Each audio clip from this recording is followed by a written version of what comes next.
Here is your podcast.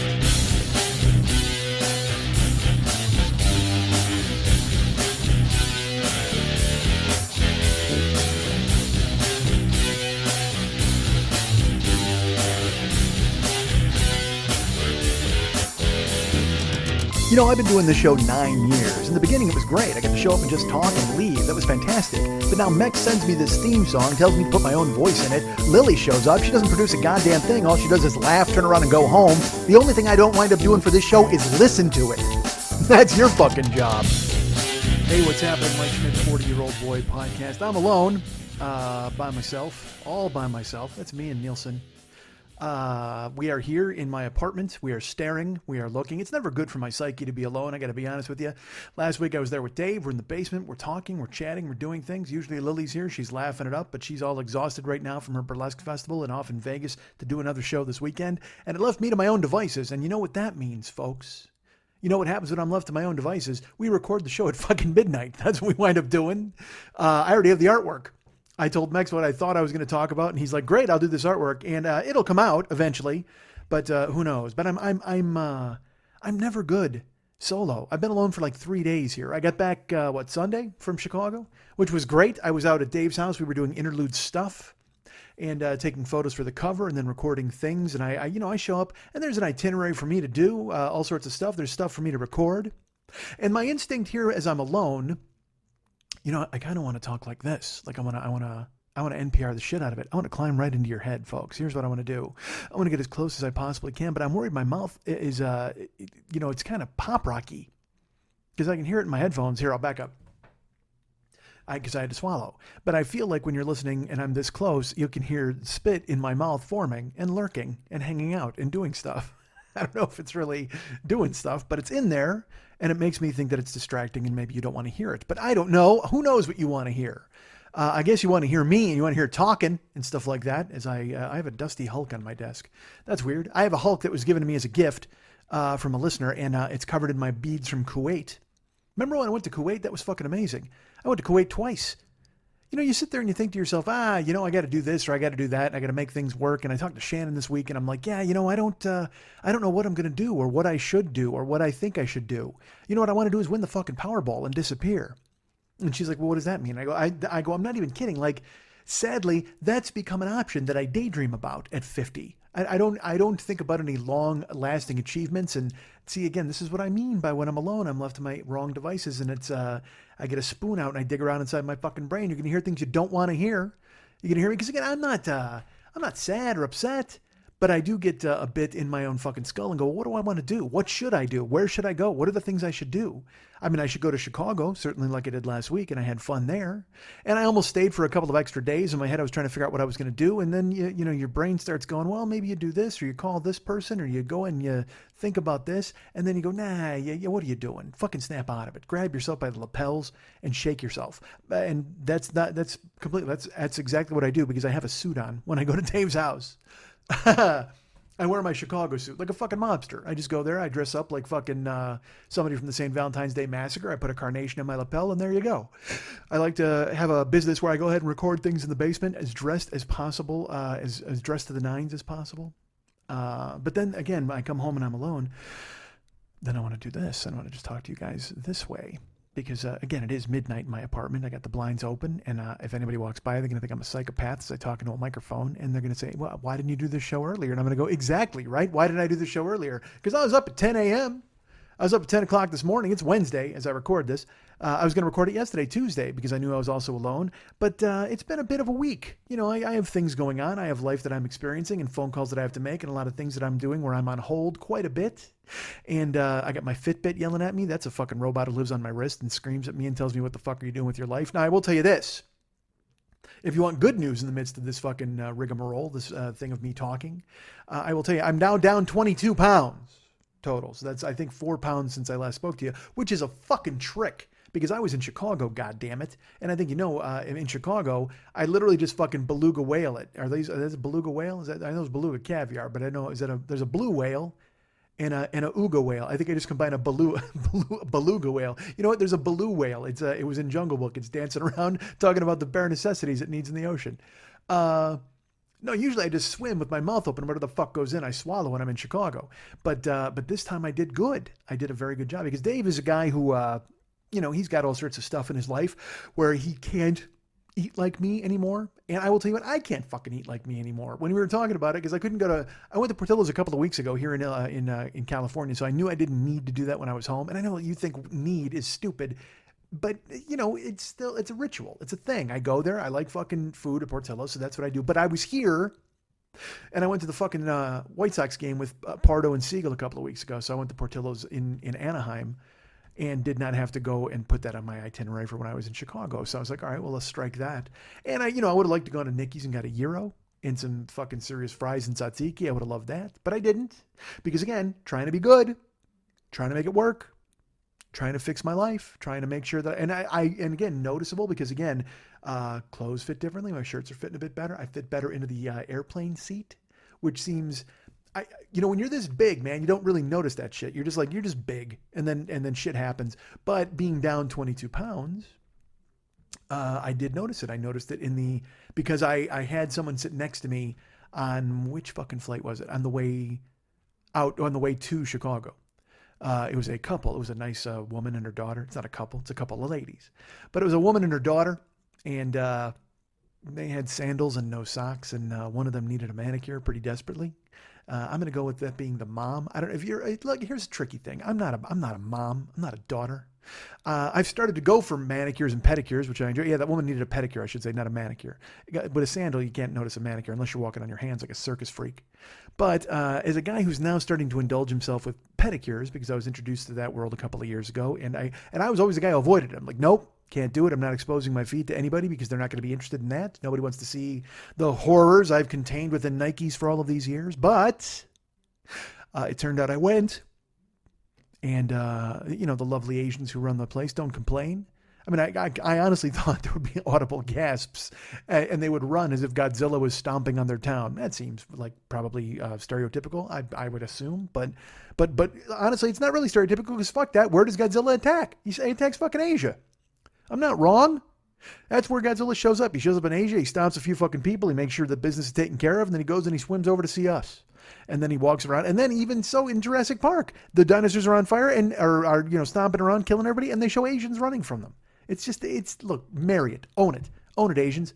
You made Godzilla up, so now he's constantly associated with you. It's not stereotypical to go ahead and say that you guys are in trouble when Godzilla shows up, because he always shows up there. And guess what? When he does, you're always in fucking trouble.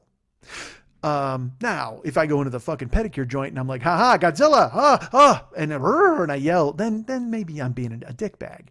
But my point is there a point as I go ahead and lean into the microphone now and do this?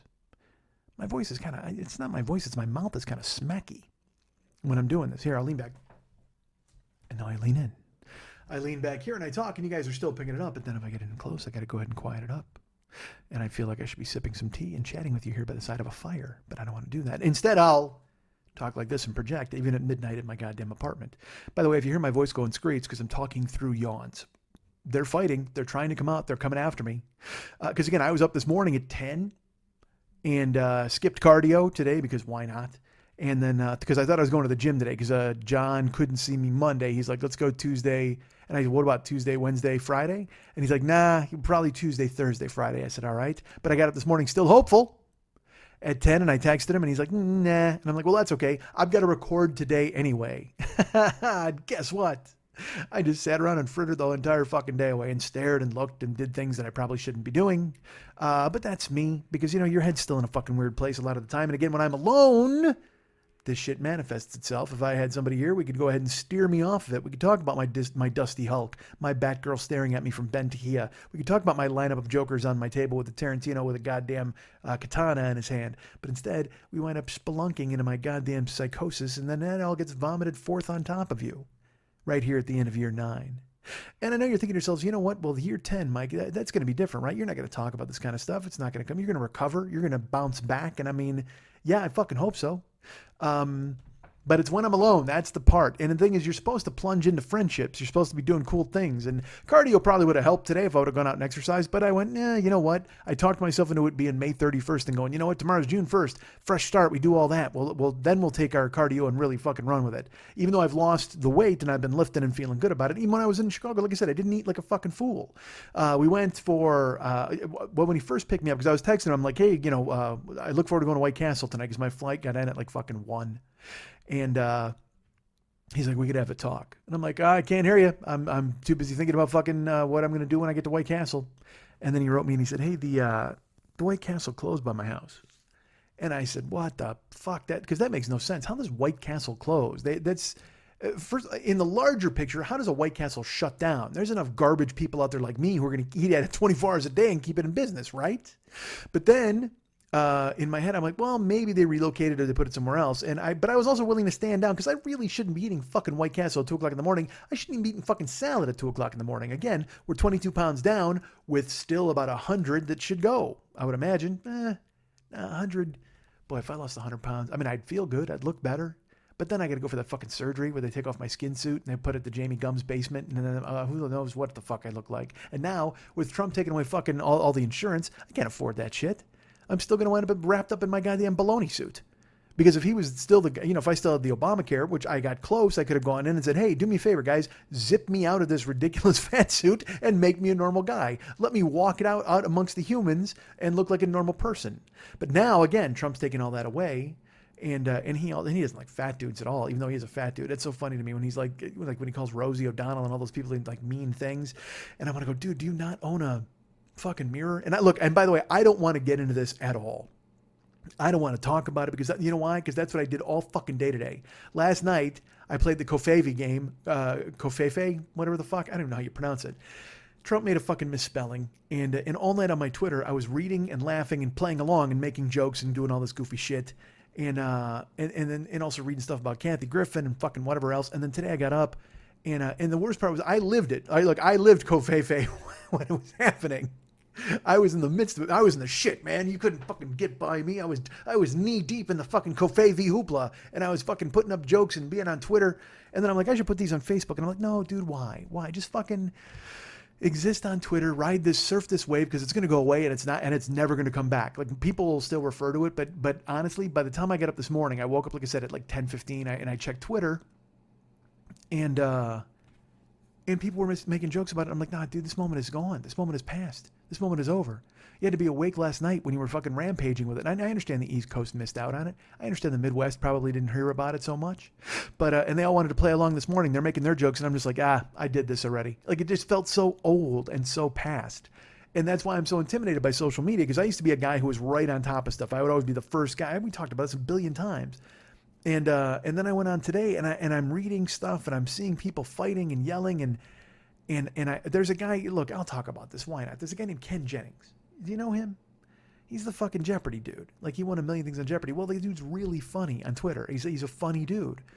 So, all right, I didn't want to get into this. Fuck, why am I? You know why? Because I'm alone. When I'm alone, this shit happens. I should never be alone. I should not be solo. But when I am, I got to talk about this kind of shit. And look, by the way, I'll get into why last week... But why the show was, who cares? Why the show was late, my traveling, you don't care. Or maybe you do care. Or maybe the fucking artwork already tipped you off to what the fuck is going on with my life. Because it's on the nose. We usually don't like to do artwork that's on the fucking nose. But again, since I hadn't recorded the fucking show yet, he was like, well, he came up with this idea yesterday. And I go, that's a good plan. And then I go, but maybe the show will go in a different direction. He goes, well, then I'll hold off. And then finally, like, he texted me at like 6 my time, 5 or 6 his time. And I said, 5 or 6, 7 or 8 his time. Look, here's the thing. Let's break down time zones. That's certainly something you guys want to hear me fucking talk about. Idiot. Whatever the fuck, he texted me and I go, dude, just go with the fucking imagery we talked about yesterday. And he's like, cool. Because I think he knows better than to fucking go, hey, dummy, like what the fuck? Because I wrote him, I said, I've been alone and I climbed into my own fucking brain all day. So maybe we just go with that. And he's like, no problem. Or actually, he didn't do that. He just wrote the letter K. That's what Dave did. And again, did he go, hey, are you cool? You want to talk? He said, no. He said K with a letter K. And I don't blame him because nobody wants to fucking talk to anybody when they're all fucking spun out. But here's the problem. I don't want to. You don't want to bother anybody. You don't want to go, hey, I need somebody right now. I need to talk to somebody because Lily's busy. She's gone, and my other friend and all my friends they're married. They got kids, and so you can't text them and go, hey, you want to get lunch or at least go talk, or just pull me out of the wreckage for just for an hour. That would be great. If I could see somebody and breathe. And look, I need to grab my own bootstraps. I need to seize myself and go out and do my own cardio and run and do stuff. But as I lived a life chasing whatever dream I'm still chasing, I put a normal life on hold. So I didn't get kids and I didn't get anything else to worry about. We've talked about it in here before. So all I worry about is me. And that's the only thing I need to worry about. Well, that lends itself to a real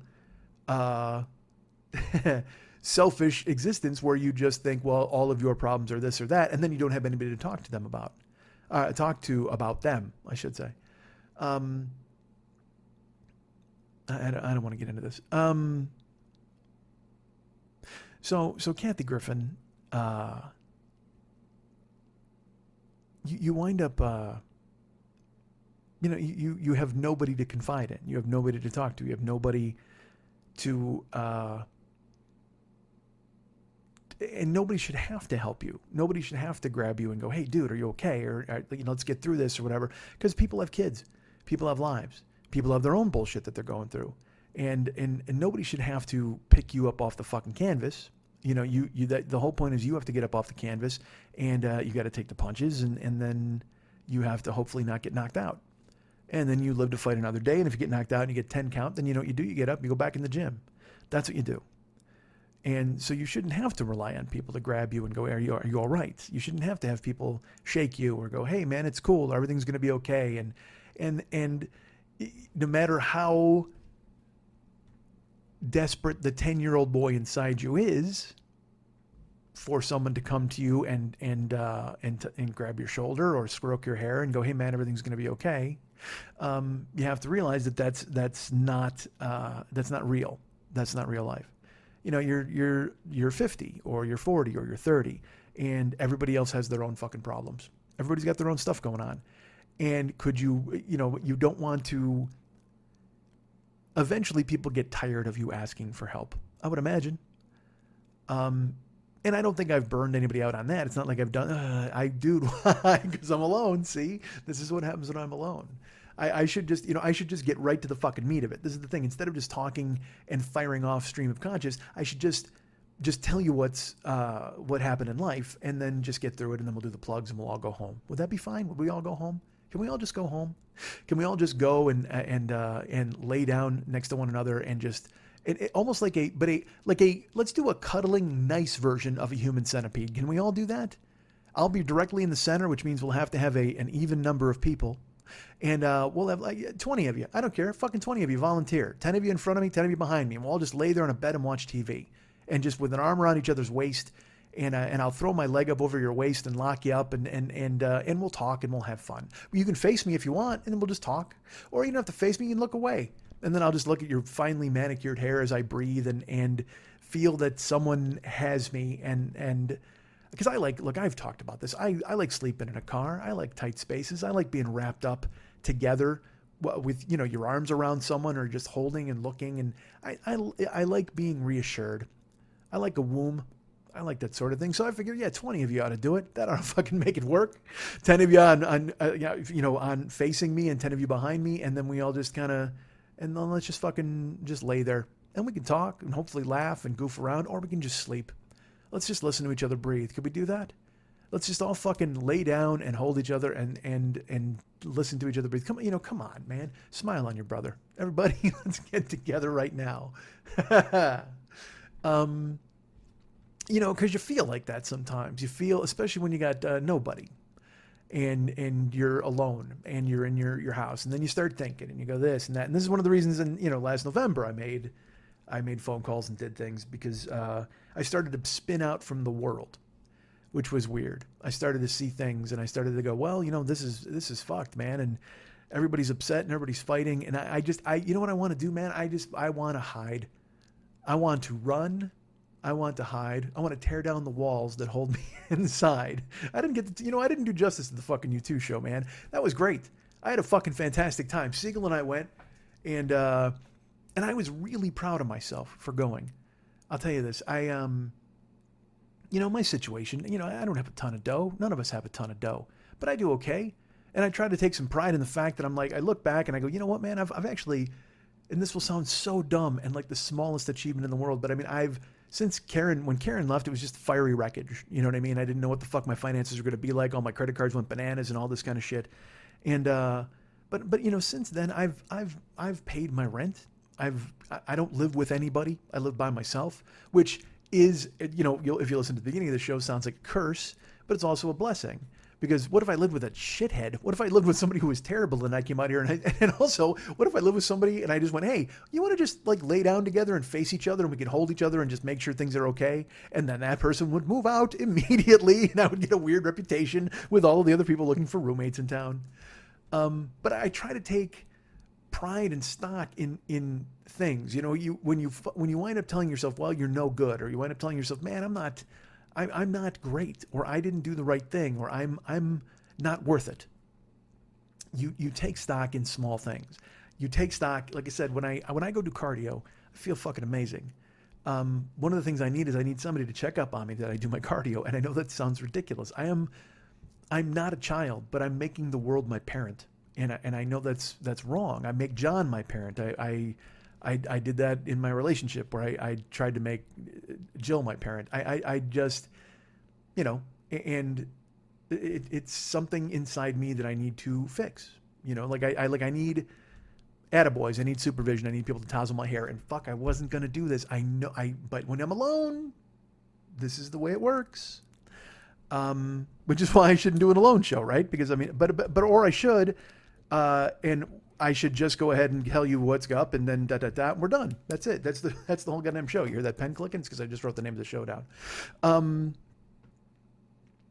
So I tried to take pride in the things that I've sort of accomplished, and then what's funny is I go to Chicago, and I go to Dave's house, and Dave's got a fucking 5-bedroom house. It's gorgeous. He's got a studio in the basement. He's got 25 guitars or 30 guitars and basses, and he works so fucking hard. And you use that as a measuring stick against yourself, where it's like, like I said, I sat here for 12 hours, 13 hours before I even decided to talk, because I knew it would be this, that when I'm alone, it doesn't lend itself to any sort of frivolity or fun. I mean, I can talk in circles all fucking day long, but as far as getting it being an entertaining show, and I don't know, I truly don't know how many of you out there still want to hear me talk about it being hard or who I am and I hear from people all the time who are like, you know what, it lets me know I'm not alone. It lets me know that I'm a normal person just like everybody else, and there are people out there who struggle and wonder and worry.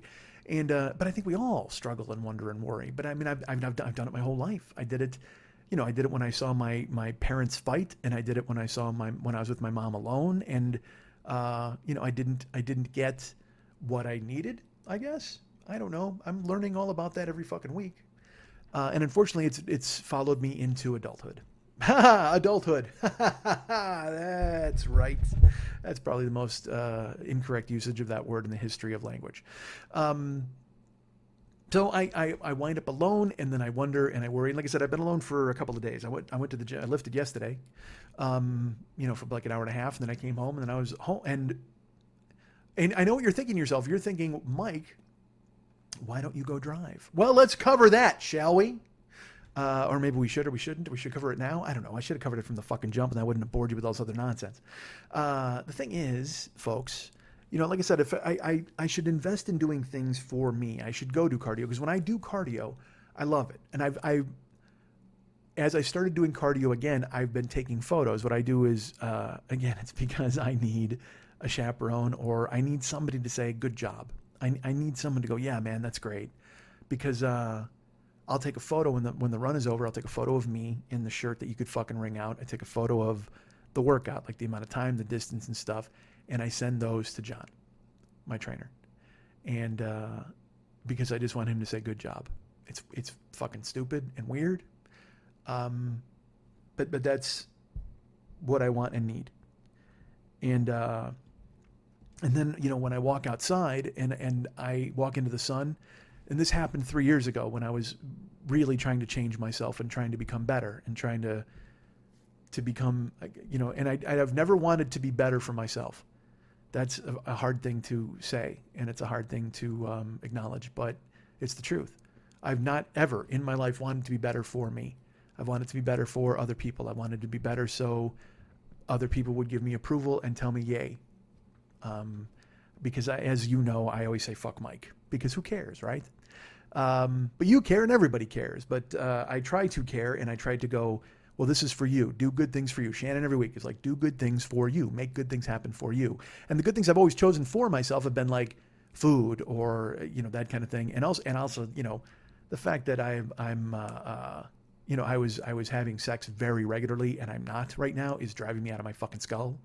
And look, maybe some of you out there are like, what, dude, it's okay to jerk off 4 times a day. There's nothing wrong with that. And I mean, you know what? Yeah, I'll tell you what, it certainly kills a couple hours over the course. Now, look, by the way, I don't jerk off 4 times in a row. I can tell you that. I can jerk off twice in a row and then wait and then jerk off twice in a row again about 8 hours later. If I find myself home, or 12 hours later, or whenever it comes up. Here's what you need to know. If you text me, I don't answer you, I'm probably in the middle of a back-to-back. Let's call it that. I'm probably in the middle of a back-to-back. You know what's funny? I'm going to tell you this just because, again, when I'm alone, fuck. I'll usually, it can find, like, if I just, because sometimes you're just in the shower and you're like, you know what, I'm doing this. Or sometimes you're in bed and you're like, you know what, I'm just going to do this. I wake up and I'm ready, or when I'm going to sleep, I'm ready. I'm like, all right, let's do this. But, when the ritual occurs, when there's a pageant, when you're going to do a back-to-back, I'll wind up at my desk and I got my laptop open and I got my headphones in so nobody else fucking hears with the horrible things that I enjoy. And what makes me laugh is when the back-to-back's over, and then you get in the shower, you play your Bluetooth speaker, you get dressed, you get out, and then I'll go out and start my day, and then I'll come home later that night, and there's nothing to me, it just makes me laugh when I will come in, and on my desk, you will see my laptop is open, and on my desk, you'll see like I said, my Bluetooth speakers there. There's a bunch of jokers and a Batgirl, and there's my bottle of Astroglide just on the desk, as if it were like a whiteout. You remember in the old days when you needed whiteout when you used to write things? Now you type. You don't need any fucking whiteout. And you know what you put in that slot now? You just put your Astroglide right there on your desk, just in case the mood strikes you. You got to have it there for the fucking back-to-back. See, this is the shit I didn't want to fucking get into. But when I'm alone, that's you're not, because you're not alone. You're all gathered around a fucking Victrola listening to me like in the old days. I'm just coming on your fucking radio and the whole family's settling in. You got your TV dinners, you're sitting around the fucking Victrola or the fucking old schooly radio, and you're hearing me bust out with a back-to-back. That's me drinking water. So I tried to have some pride in the things I've done. And when I go out and I do cardio, like I said, I'll send it to John so he can tell me, good boy. And then I'll walk outside. I mean, like soaked. I fucking love working out hard. And having, dripping. My fucking hair is so wet and my fucking shirt, you can wring it out, like I said. And then you walk outside. And as you walk through the gym, people stare. Because I'm a big dude and I'm covered in fucking sweat and I'm pouring and I like it. I like the thought that they're seeing me and going, that guy worked hard. That guy's busting his ass. That guy's trying. I like that. I like that, putting that charge into people or making them think or look. And look, by the way, they could be looking at me going, holy fuck, how gross is that dude right now? They could be doing that. Because, I look a fright. My fucking hair is like a goddamn weird wet rat's nest. It looks like a clump of straw you pulled out of a storm drain, my fucking hair, after I get done working out. And my shirt is literally like you could wring it out. It's not even a joke. Run and wash regular water and then wring. And that's what it's just stuck to me. And, I'm sure my nipples are prominent. Everybody likes prominent nipples on a big guy as he walks out of the goddamn gym. I'm going to walk out and cut some glass. Step aside, motherfuckers. I got a goddamn shirt and nipples that'll cut glass. That's right. I put in a goddamn workout. I've made things work out the way I wanted to work out. I have defeated all of you. So I'll walk outside, and then what I do is I will walk into the sun, and I will stop in the parking lot, and I'll just throw up a fucking raven toward the sun. Wrestling fans will know what I mean, but I'll tell you anyway. I'll basically crucifix. I will stand and I will face the sun, and I'll close my eyes and I'll put my arms out at my side as if I were being crucified. And I'm not. It's no Jesus thing. It's just, I like to, that's how I like to do it. And I look up and I just stare at the sun for, could be 10 seconds, could be 30 seconds, and just slow my breathing down and just let the wind blow through my hair and let the sun shine on my face. And I acknowledge in that moment that I'm alive and doing good things. And that's important to me. I like doing it. And so when I avoid going to cardio or when I don't do it, I do miss it. But at the same time, like I said, I also like sending stuff to John or somebody for an attaboy and going, I did this today. And look, I worked out and I did good, right? I did good. Tell me I did good. Tell me I'm a good boy. Because it's important to be thought of as a good boy. Because I've spent so long saying I'm a good person and trying to convince people or persons that I'm a good guy, and only to be told after the fact that I'm not, which is weird. And I'm not looking for any fucking attaboys from you guys for that. I'm looking for sympathy. I'm looking for anything. And you shouldn't be giving me anything. It's a fucking comedy show. I should be giving you guys shit. I should be doing a fucking show that makes you want to listen, not telling you about me doing a back-to-back at my desk and then staring into the sun. You know what? Maybe I do that. Maybe after a back-to-back, I walk outside and just fucking, sticky hand and all, and just fucking stare up. And just stare into the sun and let that fucking dry. So you should be filling your life with good things in order to move on and forget bad things, or to try to alleviate sadness. And you can do that thing where you start telling yourself, well, remember this, and remember this, and remember this, and you don't want to be mad. I mean, I don't want to be mad. I don't want to remember bad things and be mad about them. I would prefer to just go, well, it's time to do a good thing for yourself. It's time to be happy. It's time to try to be happy. It's time to chase happiness. It's time to do whatever you can to be what you're supposed to be or who you want to be. And but at the same time, when I told you I talked to Shannon this week, and I had this weird revelation where she's, because I talked to you about doing stand-up and doing shows and going out and meeting you guys, and I would love to do all that stuff. It's the getting from A to K that's the problem. You know what I mean? The B to J is the problem. Although, hey, if I had one of those, though, it wouldn't be a problem right now, huh? Who's with me? I could avoid a back-to-back if I had a fucking B to the J. Idiot. So when I was talking to Shannon, I said, I'm sure this is just the malaise talking or the sitting in my house by myself. Look, I'll tell you what's talking. Let's just go through this. Last week, I was flying to Chicago on Tuesday to go in and do the work with Dave for the interlude and record some other stuff, possibly do some silly Patreon stuff. Oh, we had some plans, and I should talk about this from Sunday's perspective. I went to U2 on Sunday, not this past Sunday, but 2 weeks ago. And when I mentioned I was proud, it's, because I try to take pride in things. So I did something for myself in that instance. And I know that's weird because my whole entire existence seems to be a selfish thing that I do for myself. That's one of the reasons why I put the weight back on, is I just dove into food and I didn't fucking think about myself. But that wasn't for me. That was to hide from me. And to hide from life, and to hide from dealing with things in the way I've always dealt with it, is food. So when I decided, just like I said, 5 weeks ago or however long, to just make the effort to lift and to get back and to not waste the final third of my life. And I'm not saying I've wasted the first 2/3. I've done some great things and I've had cool. And I'll tell you, this stuff always fucking comes up where I think to myself, well, it's easy to get stuck in your own head and go, well, this didn't work out or this didn't work out. But then I tell you, I get notes from people all the time who are like, Jesus, I've been listening to you from Never Not Funny days, and I'm here for you, and I'm listening, and I'm rooting, and I'm excited for you. And I get those letters so many times, and thank you. I appreciate anybody who sits down and decides, even write a Facebook comment or a tweet to me. Our friend Angelo today wrote me a tweet, and he goes, hey man, I've been listening. He goes, I just haven't been vocal about it, but I'm still here and I'm listening the whole time. And that made me happy. Because there are people who were around from the beginning and are gone. And I know they're gone. Like I said, they've unfriended me or they've blocked me in some instances, which is weird to me. So when someone I've never even met blocks me, that just seems kind of bananas. Like if you met me and I was a fucking jagoff and you were like, yeah, I got enough of this cat, and you just threw up a stop sign, I could get it. But if you're somebody who I've never even met, but then again, a lot of people think they fucking know me through this fucking show. They're like, oh yeah, no, we're friends. Mike and I are friends. And then I say the wrong fucking thing and they go, oh my God, I hate that guy. And it's like, well, I guess it's understandable. You know what I mean? Of course, now that you hear that I'm crucifixing at the gym and coming home and doing a back-to-back, some of you, I may lose you this week. Who the fuck knows? So I've been trying to, just because, for 3 months I was frozen. I told you, I just sat here and didn't know what to do. And then I told you about it a month ago, kind of what has happened and where I was. And a lot of that still manifests itself. It still comes up. And it's my own fault.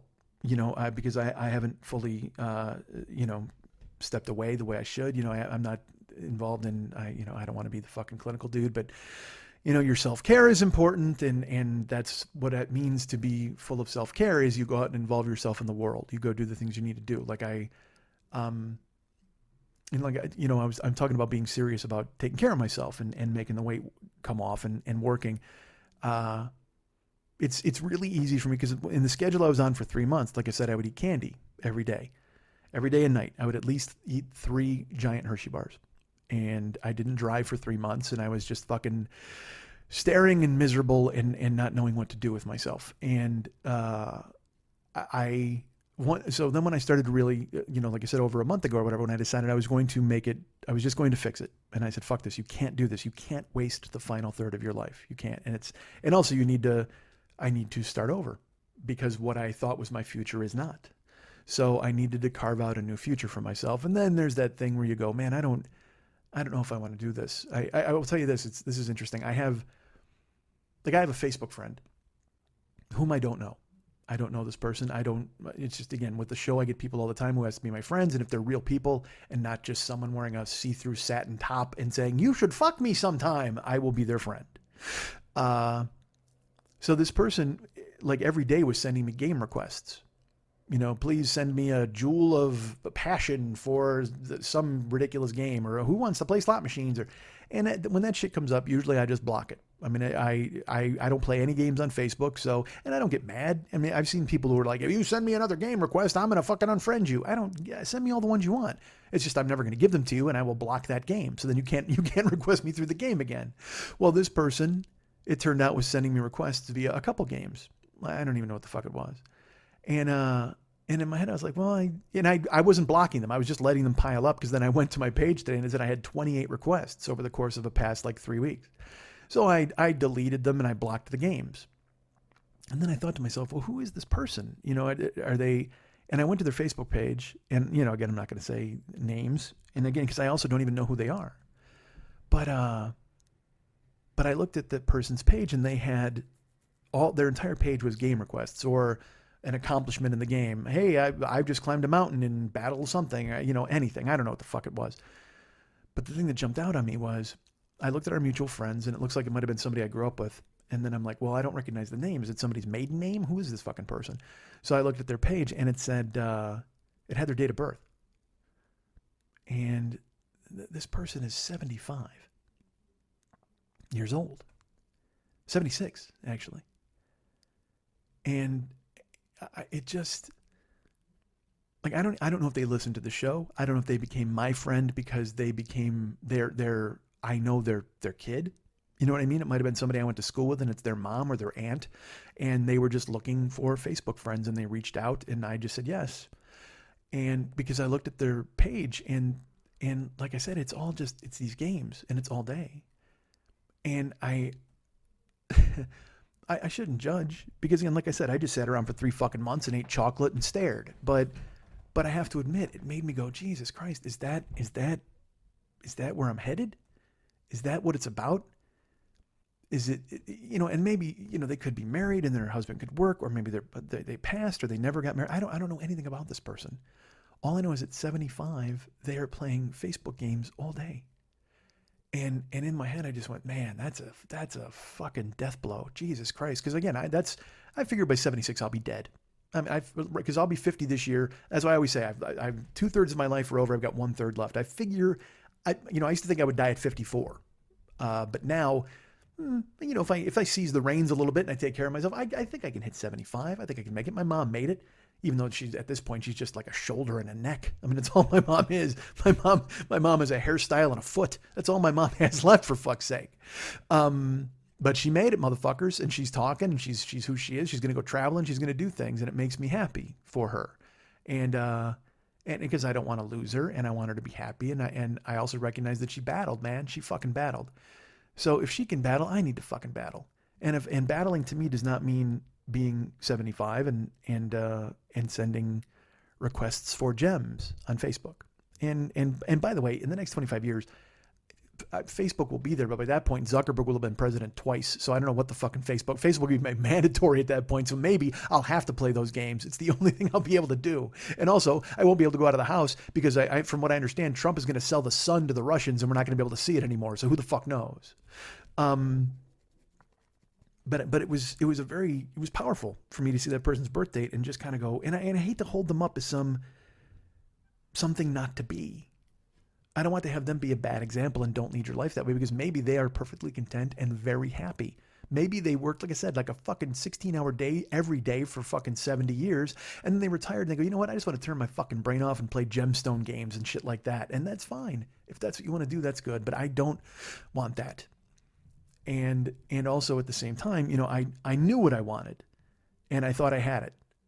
I thought I was going to be traveling quite a bit, and I thought I was going to be, I thought I'd be going to the Galapagos or going to Ireland, and there were plans in place, and there were things to do, and ideally, that was all kind of pipe dream nonsense. You know what I mean? I mean, I knew what was happening, but at the same time, I was hoping to soldier through and make some plans come to fruition, and maybe things would be different and change. See, this is what I didn't want to fucking get into, but when I'm alone, fuck. I don't know who that character was. It sounded like somebody from the Honeymooners, like that fucking Ralph and Ed would hang out with. By the way, hi, that's from 1940 or whatever the fuck, 1950. What a terrible fucking reference. It's funny. I watched, what movie did I see? Oh man, I watched fucking Suicide Squad. Max was like, dude, have you seen it? And I said, no. And he goes, you should see it. And I said, nah, I heard it's fucking terrible. And he's like, well, when you watch it on cable, it's different than going to see it in a movie. So there was a free fucking HBO weekend on DirecTV, and I go, you know what? I'll tape it. I'll fucking throw it up and I'll tape it. So I taped Suicide Squad and I've turned it on, and look, I'll tell you, I didn't hate it. Do I think it's great? No. Do I think it's even good? No. It makes zero sense. I mean, it's just the stupidest fucking thing in the world. The government decides to take 5 villains and then have them be a strike force to beat terrorists, it just makes zero sense on its face. I don't know if the comic book made any sense, but the fucking movie is dumb. And also, here's my favorite thing. They're like, hey, let's get Boomerang guy, another guy who climbs ropes, one guy who can shoot, and a girl with a baseball bat, and let's let them fight the most powerful witch in the universe who's going to destroy the earth. Really? So the crazy chick with the baseball bat and Captain Boomerang or whoever the fuck, and a guy who is able to swing around on ropes, and then a fake half crocodile dude. All right, well, yeah, they should be able to save the fucking world. And I guess it was because Superman wasn't around. And also, the thing is, Batman is in this universe. Batman exists. He was the one who captured 2 of these people and threw them in the fucking clink.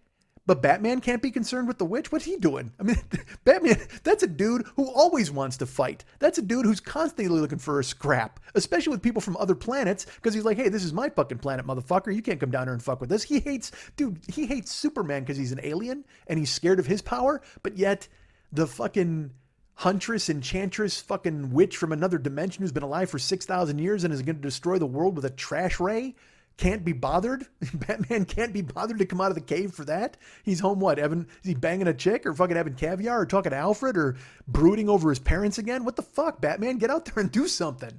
We got to, because as it is now, we're relying on a hot blonde with a baseball bat to save the world. And look, a lot of the times that's all you need, really. But in this instance, I'm not going to put all my fucking eggs in the crazy chick with a baseball bat basket. I've done that enough in my fucking life.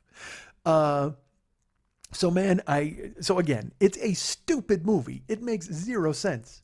And the fact that whenever Will Smith is impotent in the movie, he keeps going, here's Will Smith's whole character. He's a guy named Deadshot, and he gets arrested, and And he constantly gets disrespected by everybody, by the army dude, by the woman who heads up the State Department, whoever the fuck. And this is Will Smith's entire reaction. Why you? That's his whole fucking character, because he doesn't get to do anything. He's like, that's it, I'm leaving. And then they go, you know what? You're probably not going to leave because we'll press this button and bad things will happen, because I don't want to be spoiling Suicide Squad for all you fine people. And then he goes, all right. And he just kind of gets in line and does whatever he's told. It's just stupid. It makes zero sense. There's a great part where there's a fight in the street, and then I don't know. They say they're going to leave, but then they don't. Again, the whole fucking movie is them going, I'm going to leave. No, you're not. I'm going to leave. No, you're not. I'm totally leaving this time. No, you're not. Well, at one point they walk away and Will Smith finds a top secret binder. And, I mean, this thing looks like a fucking city phone book, like a Chicago directory with yellow and white pages. It's gotta be 8 inches thick. He pulls it out of a Jeep, and apparently one of the skills that Deadshot has, in addition to never missing a gunshot in his entire life, in addition to being the most crack shot in the history of shots. Nobody in the world handier with a gun than Deadshot, but guess what? You know what else he can do? Speed read. That's right, he can speed read, because he takes this 8-inch thick binder, and in 90 seconds I'm talking 90 seconds of movie time, all right? I apologize. I'm saying 90 seconds of their universe time, but in reality, in movie time, it's about 8 seconds. He grabs the binder, and then 8 seconds later, he throws the binder at the fucking army guy, and he goes, all right, tell everybody. And they're like, what? And he goes, tell everybody. Tell them why we're doing this. Apparently, he read the entire dossier. And not only that, but he absorbed everything. I have no idea what Deadshot got on his SATs, but I can tell you his reading comprehension was out of this fucking world. In addition to being able to practice shooting people from many far distances, I guess, when you're a sniper and you're waiting on criminals to show up, there's a lot of time to dive into the books. There's a lot of time to educate yourself and teach you not only to speed read, but to retain what you've read. That guy reads like John Machida used to talk. And he fucking blazes through this thing, and then he throws it at the army guy. And the army guy doesn't go, fuck you, man, let's just do this mission, or I'll press this button and you'll die. Instead, he goes, yeah, all right, I'll tell you. And then he tells everybody, because, the army guy now is starting to think that they're all cool. It's a fucking mess. And I know I sound like I'm destroying it. But what I mean, I didn't hate it. Like, Batman and Superman is a mess.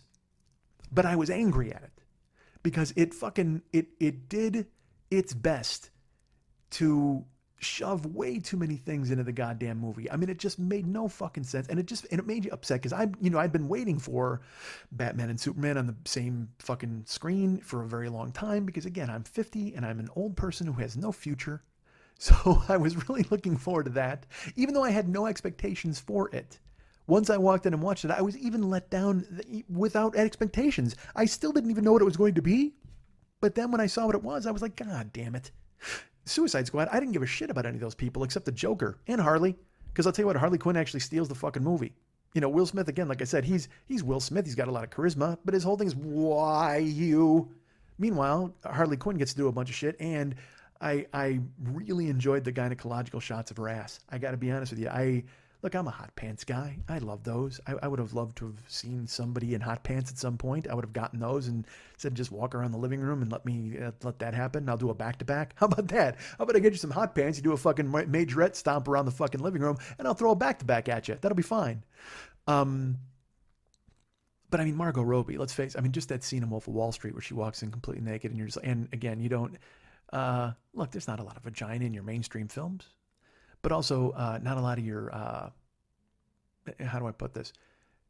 Not a lot of your shave tail. Not a lot of your, because she's fucking, she's all waxed and I mean, I could see myself in her vagina. And I think you know what I mean by that. There's a double meaning, but you can absolutely see it. I mean, she was so completely waxed, I could see myself in that vagina. But when she walks in and she's just a phenomenal, her body, her whole look, she's fucking beautiful. So then as Harley, she's just crammed into these fucking outfits and she walks by like 3 or 4, and the whole time you're just staring at her ass whenever she walks by, and just her fucking hips like a metronome and swinging back and fucking forth, and holy Jesus Christ. And again, I probably always go to this place way too often, and I shouldn't. But in my head, I was like, how are these bad guys not raping the shit out of fucking Harley Quinn here? And I'm sure that's male privilege on my part, but they're all bad guys who've been cooped up in the fucking jail. But then we're supposed to empathize with them again later on, like I said, as they wind up having a fight and a showdown with the Enchantress. We're supposed to feel bad for them, and we're supposed to empathize with them, even though they're fucking villains. I mean, Deadshot's killed like 1,000 people, but we're supposed to go, oh, well, it's Will Smith, so he's okay. He's got a daughter. I mean, he's still killed 1,000 people. And I will tell you this, there's one interesting character in Suicide Squad. The one person who I thought was, in my head, I went, this guy has A, the most power, B, the most personality, and C is the most interesting character that you could actually do a little psyche eval on. And maybe he could carry over into another movie or something because he was very interesting. And, spoiler alert, please unplug your iPod vaginas while I say this. Although I guess if I'm giving you a spoiler, you already know. He doesn't make it. He doesn't make it through the movie. But he's another one who they're like, oh, gee, this poor guy. What do you mean this poor guy? He killed his fucking wife and 2 kids. And also he's a fire dude, right? He fucking burns up a whole building. Like, that's the whole deal. He kills his wife because he gets mad at her. He's like a domestic violence gang dude. He kills his wife and kids in a fit of rage or in a fit of pique. He's very upset about something. I forget, it was, she found a box of money and he yelled at her and she yelled at him, and then he went up the stairs and the next thing you know, she's dead. But they never show the dead kids, so we just got to assume the kids are dead because Harley says it in a bar. I'm really doing this movie a disservice. The bottom line is they show a flashback where after he killed his wife. Now this is a fire dude, right? This is a dude who burns. He's like a walking flamethrower. He's a walking nuclear bomb. He can shoot. He can control fire. Whether he lights your cigarette with his thumb or he eradicates a county by making a fire cloud. He's that fucking dude. He's essentially like the very bald, tattooed, evil Hispanic gangbanger version of Dark Phoenix. That's who he is. And if you don't know what that is, fucking Google it. So he looks like a guy who could basically eradicate the planet if he got mad enough. So, of course, he's torn with his powers and he doesn't want to ever use them anymore because, he killed his wife and kids. And so he'll never again be using his fire. And then, of course, they trick him into using his fire all the fucking time. Like he totally recovers from the fact that he killed his entire family with his power. And now he's upset enough to kill like a bunch of rock dudes. And I don't mean bands. He didn't set fire to Aerosmith. They literally, for some reason, the Huntress Enchantress chick turns people into rocks, and they become rock soldiers. And I don't mean like Ace Frehley's rock soldiers. I mean they become like fucking like walking sculptures, and then they fight in a battle, and it's a mess. The whole thing's that's what I mean. It's a fucking mess. It makes zero sense. But I didn't hate it, and I didn't hate Jared Leto as the Joker. I didn't care for his appearance. I don't like the tattoos. You know what I mean? The damage thing on his fucking head. But I didn't mind his take on it because it had enough weird Heath Ledger stuff in it that he seemed like he was doing kind of an homage. But at the same time, he also had enough fucking psychopath in him to where I was like, all right, I get this. And it didn't, I wouldn't say it worked for me, but I was not angry at it like a lot of people I talked to were. Like my trainer, John, who I said, hey, I finally saw Suicide Squad. I go, I wasn't mad at it. And I wasn't really mad at Leto as the Joker. And he's just like, or Leto? I don't know. Is it Leto? But and he's just like, man, you're wrong. You're so fucking wrong. I will do it. I also didn't pay $20 a seat in a theater. I sat in my house and watched it and I was like, who cares? But I didn't, the fact, the Joker, whatever, who the fuck cares? I don't even know how I get into this bullshit. How did I get into this nonsense? See, when I'm alone, nobody's here to fucking steer me back on the path. So the point is, this isn't a point at all. But when I went on Sunday to U2, I have to take care of myself. I have to do things for myself, and I'm not good at that. I don't care enough. And that's ridiculous. You should care about taking care of yourself. And I mean, I shower. I'm a clean dude. You know what I mean? And my house is clean. It's not like I live in a fucking hoarder's house. My house is fucking immaculate. I mean, granted, I have a chick come by and clean it up, and then I do my best to keep it neat until she gets back. But my point is all my dishes are done, and I take my garbage out. I'm not an animal. So I haven't completely given myself over to complete sloth. But you can be unkind to yourself. And so for 3 months, that's what I did, is I was just eating and not doing anything and not caring. And then when I started to get back driving, I found a little bit of purpose in that. And in my head, I was like, you know what, this is good. I went out, I made a ton of money one week. And then in addition to that, I had some other money coming in, and I still had some money saved. And so I was doing okay. Like I took 3 months off from driving because I could. Like I said, I had some money saved up. And the reason I got back in the car was because, well, things in my personal life had kind of taken a fucking U-turn. And then also my money situation got to be in a point where I needed to go to the car. So I was driving, I was paying my bills, and that's the thing is I pay my health insurance. And look, it's like when Chris Rock does that thing about, when a guy's like, well, I raise my kids. Well, you're supposed to raise your fucking kids. Well, I'm supposed to pay my fucking rent. I'm supposed to go ahead and do these things. But I still, it's been so long since I've ever had to do these things that it's not exactly second nature. And so I have pride in myself when I do something like that, and it's silly. Probably, but it's also not silly. Fuck that. I'm proud of myself for doing good things. When I was first with Jill, I cooked her a steak dinner, and I put pictures of it on Facebook, and I talked about this. I'm sure it was a steak, and I got a recipe for a spicy slaw, and I made these homemade potatoes, and I felt so good because I wanted to show her that I could do that, and I wanted to take care of her. I mean, again, I don't do things for me. I did it for her so she would know love. This is love. This is my version of 21 of us on a bed all smushed together and talking to one another and being happy and breathing. I've just made you this, and I was so proud of it, and I put it on my Facebook page. And my buddy Pat, like everybody else, was like, "Oh my God, dude, awesome!" Because you guys get it. You've listened to the show, and you know I was accomplished. And my buddy Pat is like, "Congratulations! You do something I do for my daughters twice a day for the past 10 years." And I know he's busting my balls and he's just being silly, but at the same time, man, I mean, I fucking hated it. I was like, man, fuck you. This was special to me. This was a cool thing that I did. I know that's ridiculous to feel like that, and it's foolish and silly. And I'm a guy who will take everybody down a fucking peg and not even think twice. I get it. But I do a lot of stuff, and social media is a big culprit where you just go, look at me. Look at me. Look what I did. Look how cool this is. I'm proud of myself. Look what I did. So, and I understand there's no through line here, and it's not really making a lot of sense. I was in my house, and like I said, for those 3 months, I would eat candy 3 times a day, and then I would eat fast food. And I had stopped eating fast food. I had given it up. But what I would do is I would go and I would get Fat Burger or some hamburger or tacos or just shit you're not supposed to eat, man. And I wasn't eating it 3 times a day, but I eat 1 meal a day, and then I eat fast food, and it was stupid. So then when I started to really kind of take care of myself again about a month ago or 5 weeks ago, I was in my house, and I let it get down to be like 9:30, and I texted John, and I'm like, "Can I eat a hamburger?" Because again, I've made him my parent. I've made him the arbiter. Now, I can eat a hamburger.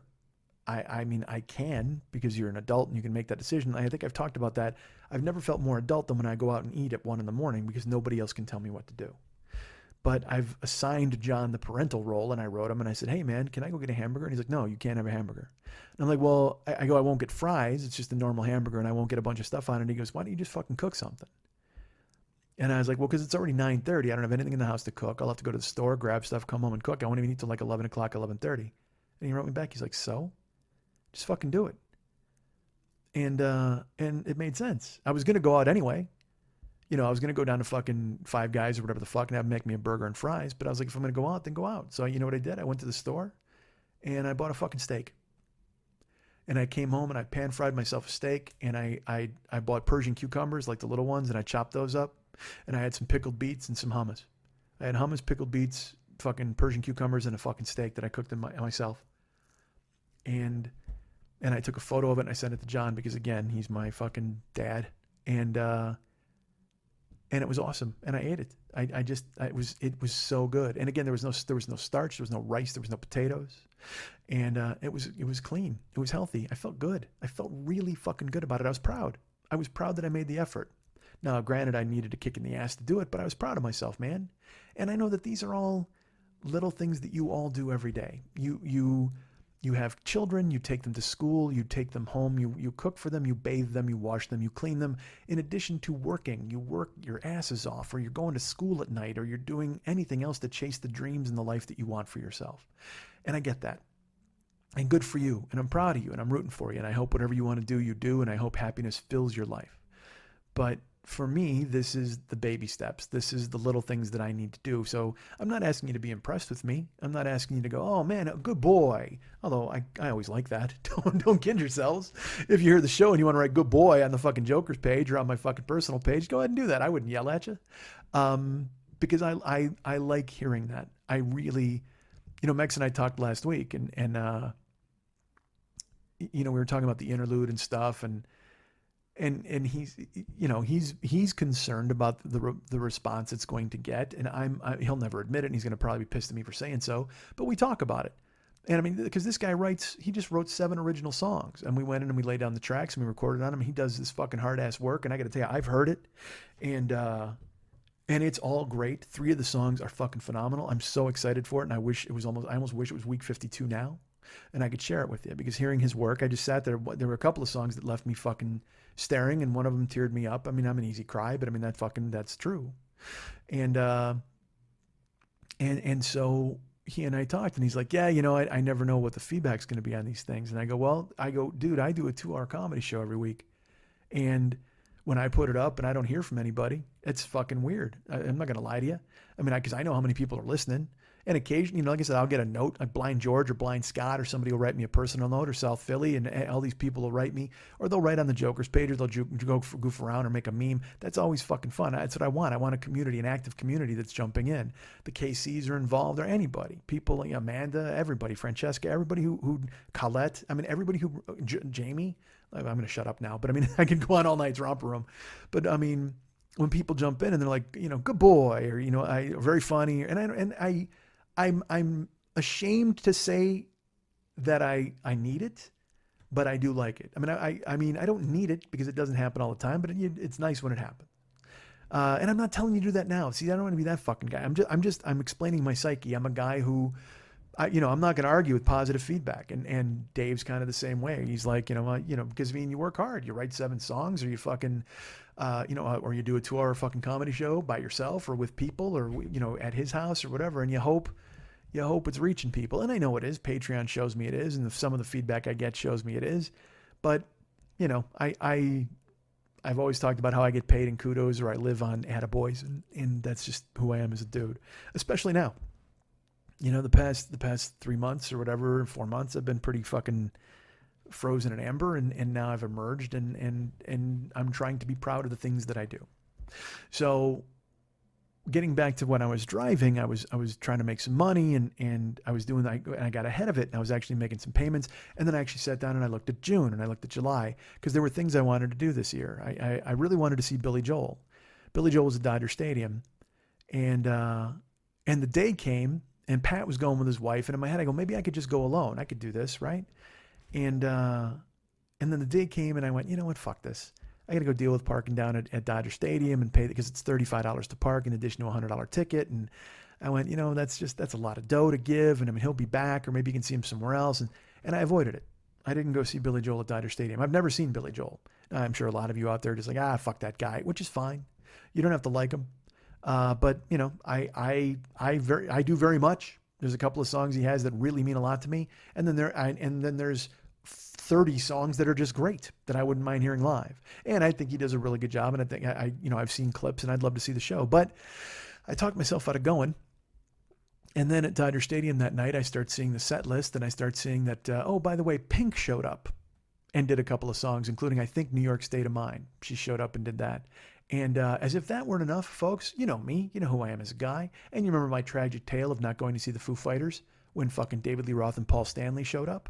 Well, guess who showed up with Billy Joel in Dodger Stadium? Well, Axl Rose, of course. And Axl Rose sang Highway to Hell, and then came out and I think did Only the Good Die Young with Billy Joel. How often does that fucking happen? Ever?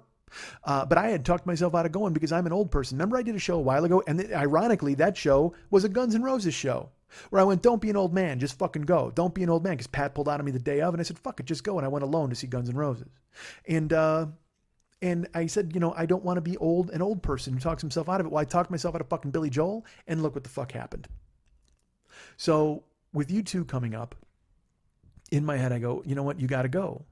But then I was sitting down and looking at my money. I'm like, well, it's going to be a hassle. I mean, you got to get there, you got to park at the Rose Bowl. I mean, I looked into seeing them somewhere else. And that's the truth. Because I did not want to go to the Rose Bowl. I preferred to fly to a different city and see them there. I looked at the itinerary and I'm like, well, could I do this? Could I do that? And I looked, they were in Chicago, June 4th and 5th. So I texted Dave. I go, listen, I'm supposed to be there next week, but would you have any interest in going to see U2 at Soldier Field? I could work all week. We could go see U2 that weekend. It'd be fucking amazing. And Dave, for a lot of reasons, unfortunately was not interested in that plan. Mainly because he doesn't ever want to be in a room with more than 15 people, and that seems high even. He probably doesn't want to be in a room with even more than himself. I'm lucky he tolerates me when I fucking show up. But to him, he was just like, yeah, no. And then there's other reasons too, where he just was not into it. So I went, all right, well, fuck, that's not happening. So instead I concentrated on going to see them here. And in my head, I was like, well, I can go alone. But then I threw out the feelers to my friends, and Jimmy and Pat had seen them elsewhere. And Siegel's like, I'd be interested. I said, all right, well, I'm pretty sure I'm going, but just let me know what you want to do, and we'll see if we can make it work together. And then I had to sit down and make the plan. And I said, you know what, if you're going to do this, you've got to drive and make a certain amount of money this particular week in order to cover that ticket and go. And the week started and I was like, nah, I could dally a little bit, or I'd have to do this. And then you start to go, well, it's the Rose Bowl. It's going to be so far, and da-da-da-da. And finally in the middle of the week, I go, fuck you. This just happened 2 weeks ago. Don't let the old man who lives inside your head talk you out of this. And I went out and I busted ass and I drove and I made more than I needed to make that fucking week. And I said, fuck it, I'm going. And then Siegel happened to know, he knows a guy who works for U2, which is fucking, I'm not surprised, Mike Captain show business. So sure enough, he fucking contacts me. He's like, dude, I got a guy and we can get the friends and family tickets and general admission. Cause I was looking all along, there were still tickets at Ticketmaster and they were going for as little as 100, but then the fucking fees would make it 135. So he got us the tickets for, I think it was 70 or 80 and general admission on the fucking floor. So we bought him, and he came and met me at my place. I drove out to the Rose Bowl. We parked, we walked, we had went to a ramen joint and had some soft shell crab, and we ate some food, and we wound up walking a mile to catch the shuttle bus. Shuttle bus took us to the Rose Bowl, and then we walked all over fucking God's creation. We went in to see the show, and it was phenomenal. I described it a little bit last week where I said it seemed a little bloodless. It was a very surgical performance. They did 2 hours and 1 minute, like right on the fucking money. They were done. And it was just, but the spectacle of it was phenomenal. They had this video screen that stretched so far and so high. It looked like the wall in Roger Waters is the wall, but it was a full on video screen, just like with Roger Waters. And it was insane. It was the spectacle of it, the songs, and Bono sounds incredible. He sounds so good. He sounds just as good as he did when he was 25. And I got to sing with people. I got to sing with the whole crowd, which is great. There's you can go your whole life and never get to go, oh, with 90,000 people. But I got to. Fuck that. And I got to sing Bad, which was huge to me. Bad and A Sort of Homecoming were the two songs I really wanted to hear. They did pull Bad out, no A Sort of Homecoming, so I'm going to have to go see him again. But that song, but it was fucking great. And so not only was the show great, hold on, water, but the effort was great. I was happy I saw it, but I was even more proud of the fact that I made it happen.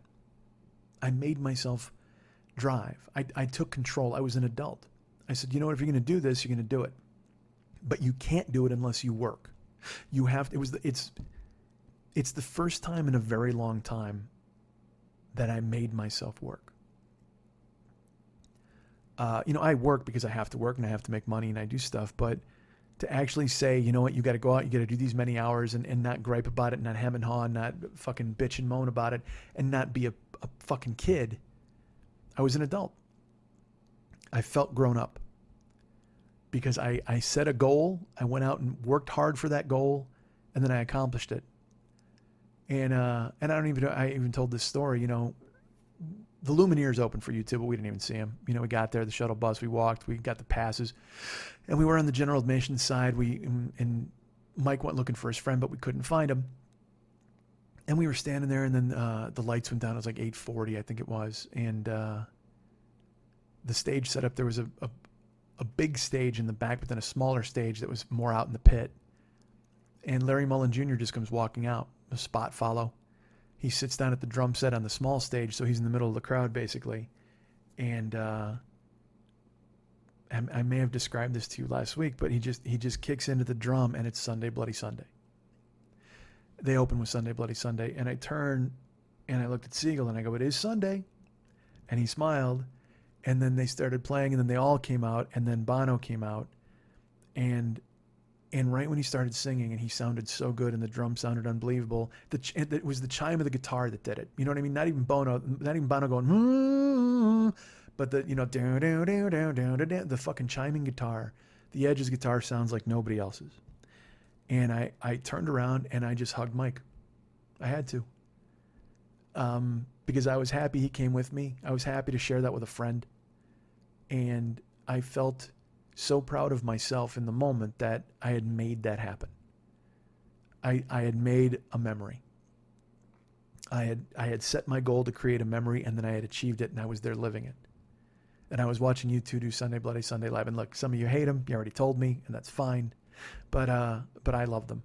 And a lot of their stuff, a lot of their songs means a lot to me. So for them, and just to hear and to kick into Sunday Bloody, it was phenomenal. Like I said, I saw them in 2007 on the last show of the Vertigo tour, and that was a little different show. I mean, they were more loose. They brought a guy out of the crowd to play fucking keyboards, and Pearl Jam joined him. Billy Joe from Green Day joined him on stage. It was great. It was a real loose performance, but this was just hardcore, fucking balls out. And to hear Red Hill Mining Town and Running to Stand Still and Bullet the Blue Sky live, so great, phenomenal. Just in God's Country, oh my God, dude, it was so great. Go if you have a chance.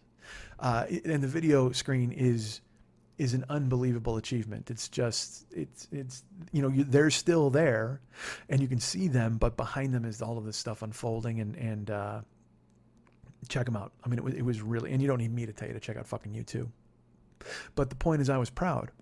I was very happy that I had made it happen. And it's good to take pride in things, and it's good to take pride in your life and the things that you do. So I knew I was leaving that Tuesday to go see Dave and go record in Chicago. So I got the letter from Uber. They had a bonus on Monday, and it was from Monday to Thursday. If you made 18 rides, you got an extra $75, I think it was. So in my head, I go, all right, you know what? I can bang out 18 rides in a day. If I bang out 18 rides on Monday, I'll get the $75 plus whatever I make. 18 rides, that's good. It's going to be at least $100. Could be more. And in my head, I'm like, well, that'll be at least $175 I'll make on Monday. And then I can fly on Tuesday with a clear conscience, go work on the interlude and stuff, and then come home on Saturday night and drive Saturday night and Sunday and try to make another $150, $200. So in my head, I'm like, well, maybe I could make $400 this week, even with leaving in the middle of the fucking week and taking off. I was excited.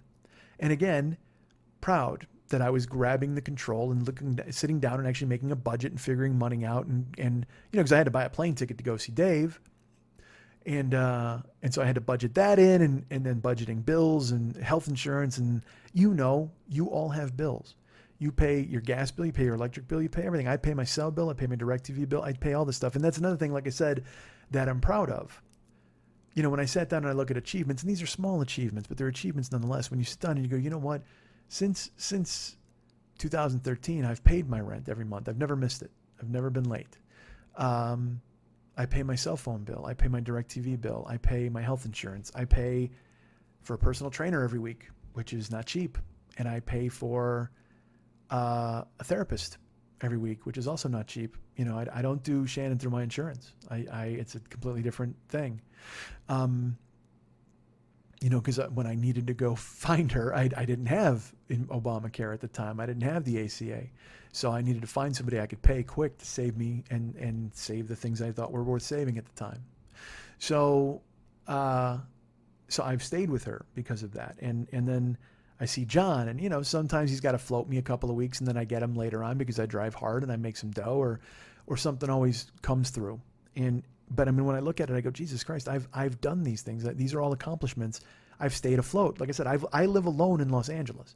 That is, if you don't think that that's ridiculous, I don't know what to tell you. I mean, and granted, it's not like my buddy Pat, who's got a house with a swimming pool, or my buddy Jimmy, who's got a fucking great house and a great wife and a beautiful kid. And, but I mean, I live alone, and I've lived alone, so, for 4 years and never once had to go, well, I mean, in the beginning, like when she first bailed, when my butler first quit and took off with my fucking Monty Python DVDs, I didn't know what I was going to do. I thought I was going to have to bring somebody in here and give them the bedroom, and I would sleep in the living room. And I was not sure what the arrangement was going to be. But then, Barbecue House showed up, and you guys have helped by, buying things, and I've made it work. And so you sit down and you go, I'm proud of that. I'm proud that I'm still here. I'm proud that I haven't had to throw in the towel. And, and when there were shortfalls, sometimes Jill would cover me and I'd pay her back. And I mean, it's just, I've worked hard I haven't worked hard enough. Okay. I haven't worked hard enough at stand up or any of that bullshit. And you know this, we've talked about it, but the point is I will give myself some attaboys for the good things that I've done. I will actually sit back and go, you know what, this worked. You have to give yourself that. So I figured Monday I would bang out those 18 rides and everything would be great. So I had to lift in the morning, and then I had Shannon in the afternoon. And then right after that, I went home, fucking packed up the goddamn cooler with some waters, and hopped in the car. And it was slow. I have to tell you, it was actually slow going, and a lot of fucking cheap $5 rides, which bummed me out. So, and it took me all over the place. I started in the Valley. I wound up down in Hollywood, but again, short rides. So then I was down in Westwood. This is Monday night. It was probably 6:30. No, 7 o'clock. It was 7 o'clock Monday night, and I'm in Westwood, and I wasn't gonna. I was still in the middle of picking people up, but I was still. At the time, I was trying to escape. Whatever. The way it works is you got to try to go to a place where there are people. Whatever. It's ridiculous, especially when it's slow. Like you don't want to wind up picking some pool guy up by the college. So I wanted to get out of Westwood because I didn't want UCLA people to be pinging me, especially around graduation week. Who the fuck know what they were doing? If somebody wants to go out and get a latte so they can study, I'm going to make $1.90. So fuck that. So I'm like, I got to get out of here. So I was down on Gailey and Westwood Avenue, and I had to turn left onto Westwood. So I turned left, and it's that thing where, you're just driving, you got the radio on, you're rolling, and I have a goal in mind. I was halfway there. I had made 9 rides, and it was only 7 o'clock. So I would get 9 more rides in the next 5 hours and everything would be fine. I'd be home by midnight. The next morning I'd go lift, and then I'd be on a plane in the afternoon. I was excited. So, again, it was a plan, and I enjoy executing a plan, making it, and then actually seeing it to its fruition. And I turned left onto Westwood, and I was driving, and out of fucking nowhere, dudes. I mean, there's nobody on the street. There's no other cars. And I turned into the right. It was a 2-lane, so I turned left into the right-hand lane like you're fucking supposed to. And I turned, and all of a sudden, my whole car shakes, and I just hear this massive, like, this huge fucking noise. And at first in my head, I'm like, because I was driving and I knew what I was doing, and I didn't swerve. And I'm like, did I get too close to a parked car and hit it? I mean, I don't even, because look, you'll make a lazy turn occasionally. I mean, I made a lazy turn at Dave's house and took his fucking mailbox out with his car. That's one of the most embarrassing moments of my fucking life. I was there staying at his house. I was staying at Max's house in Naperville, and I was driving his car. Okay. He would loan me his car while I was in town, and I would either go to the store, I'd go to the comedy gigs, or whatever I needed to do. And I don't even remember if it was at night or what, but I turned left into his driveway and I cut it short. And I took out his mailbox with his fucking driver's side mirror. And it's that stupid, because you know me, I get fucking really pissed off at myself, and I hold myself accountable, and I'm so angry, and I don't want to tell him that I just fucked up his mailbox and his goddamn car. It's just, and whenever anything happens, he just looks at me and he goes, fucking schlep rock. And I get it. But I don't want to be that guy. I don't want to be the guy that everybody counts on to have a fuck up thing happen, and I have to go, oh, well, and be the fucking shrugging emoticon.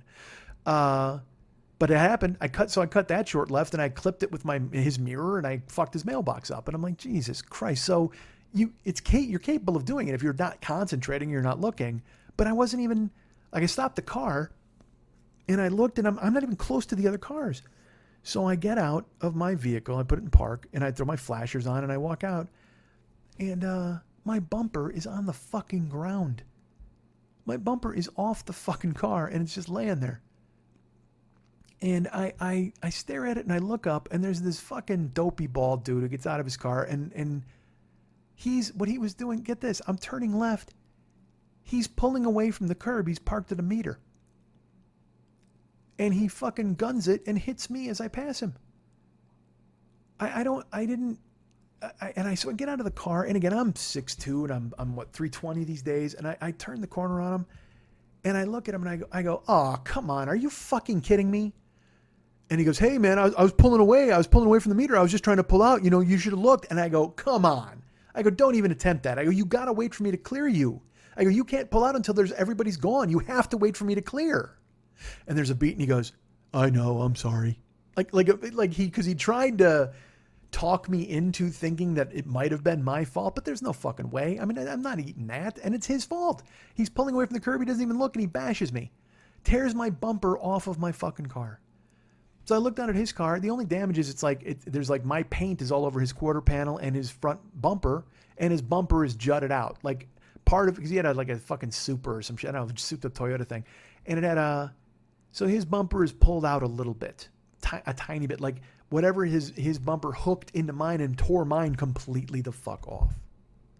So he gets out and thank God he had insurance. He pulls that out and I take a picture. And then again, it's always, I never hit a dude with Allstate. I never get hit by somebody with State Farm. I always have to have somebody with like fucking, Tony's Quinceañera insurance, some nonsense, some guy who's like, fucking the like 40th Street Black and Biggie Smalls' insurance co-op. I mean, it's just fucked. So he pulls it out. I'm not going to say who he had, but I recognized the name, but he didn't have an insurance card. He had a fucking packet that had some sort of extension for his car. And his license, of course, is California, but his plate is Florida.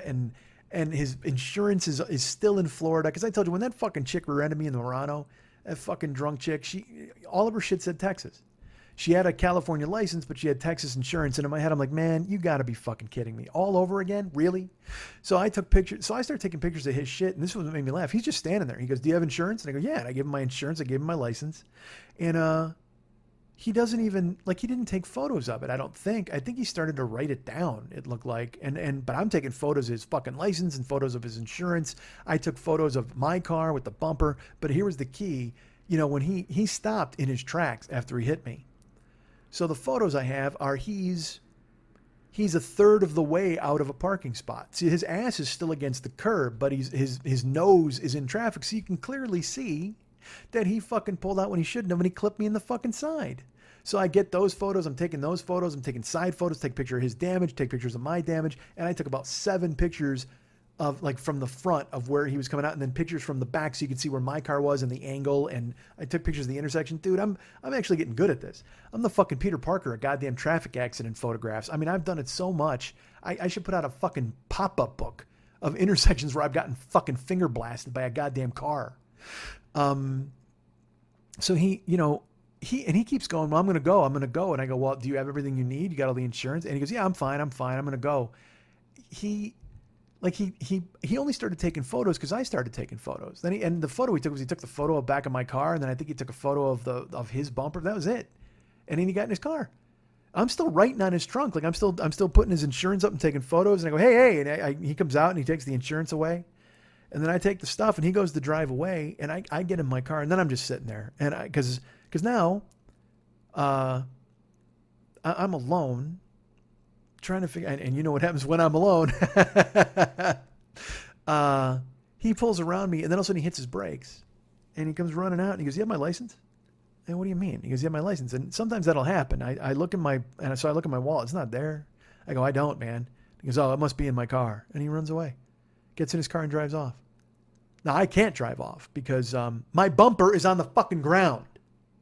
I would have loved to have taken off.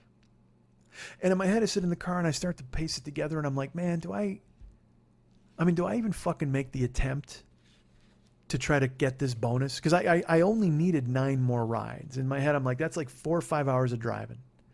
But at the same time, man, I just, you never know. I mean, if I pick some, because again, look, it's not even, it wasn't John Candy and Steve Martin, but the car was fucked. I mean, again, my bumper is off. It's on the ground. I got to go out and And when I come around, it's hanging. I should say it's torn off, but on my driver's side, it's hanging by like a tiny bolt. So I certainly can't drive now because it's like it'll scrape all over the fucking ground. So I call my insurance company. I give them all the information. They're like, is the guy there? I go, no, he fucking bailed. But I give them all the info, and they're like, all right, well, do you need a tow truck? And I go, I think so. I can't. My car is the bumper's 9/10 off. I mean, I'd be dragging it if I drove. I can't do it. So they said, all right, well, we'll put you in touch with a tow truck, and they'll call you, and it should be sometime in the next 40 minutes. Fuck. I mean, I'm sitting there with my fucking flashers on, so I finally pull over to the goddamn curb.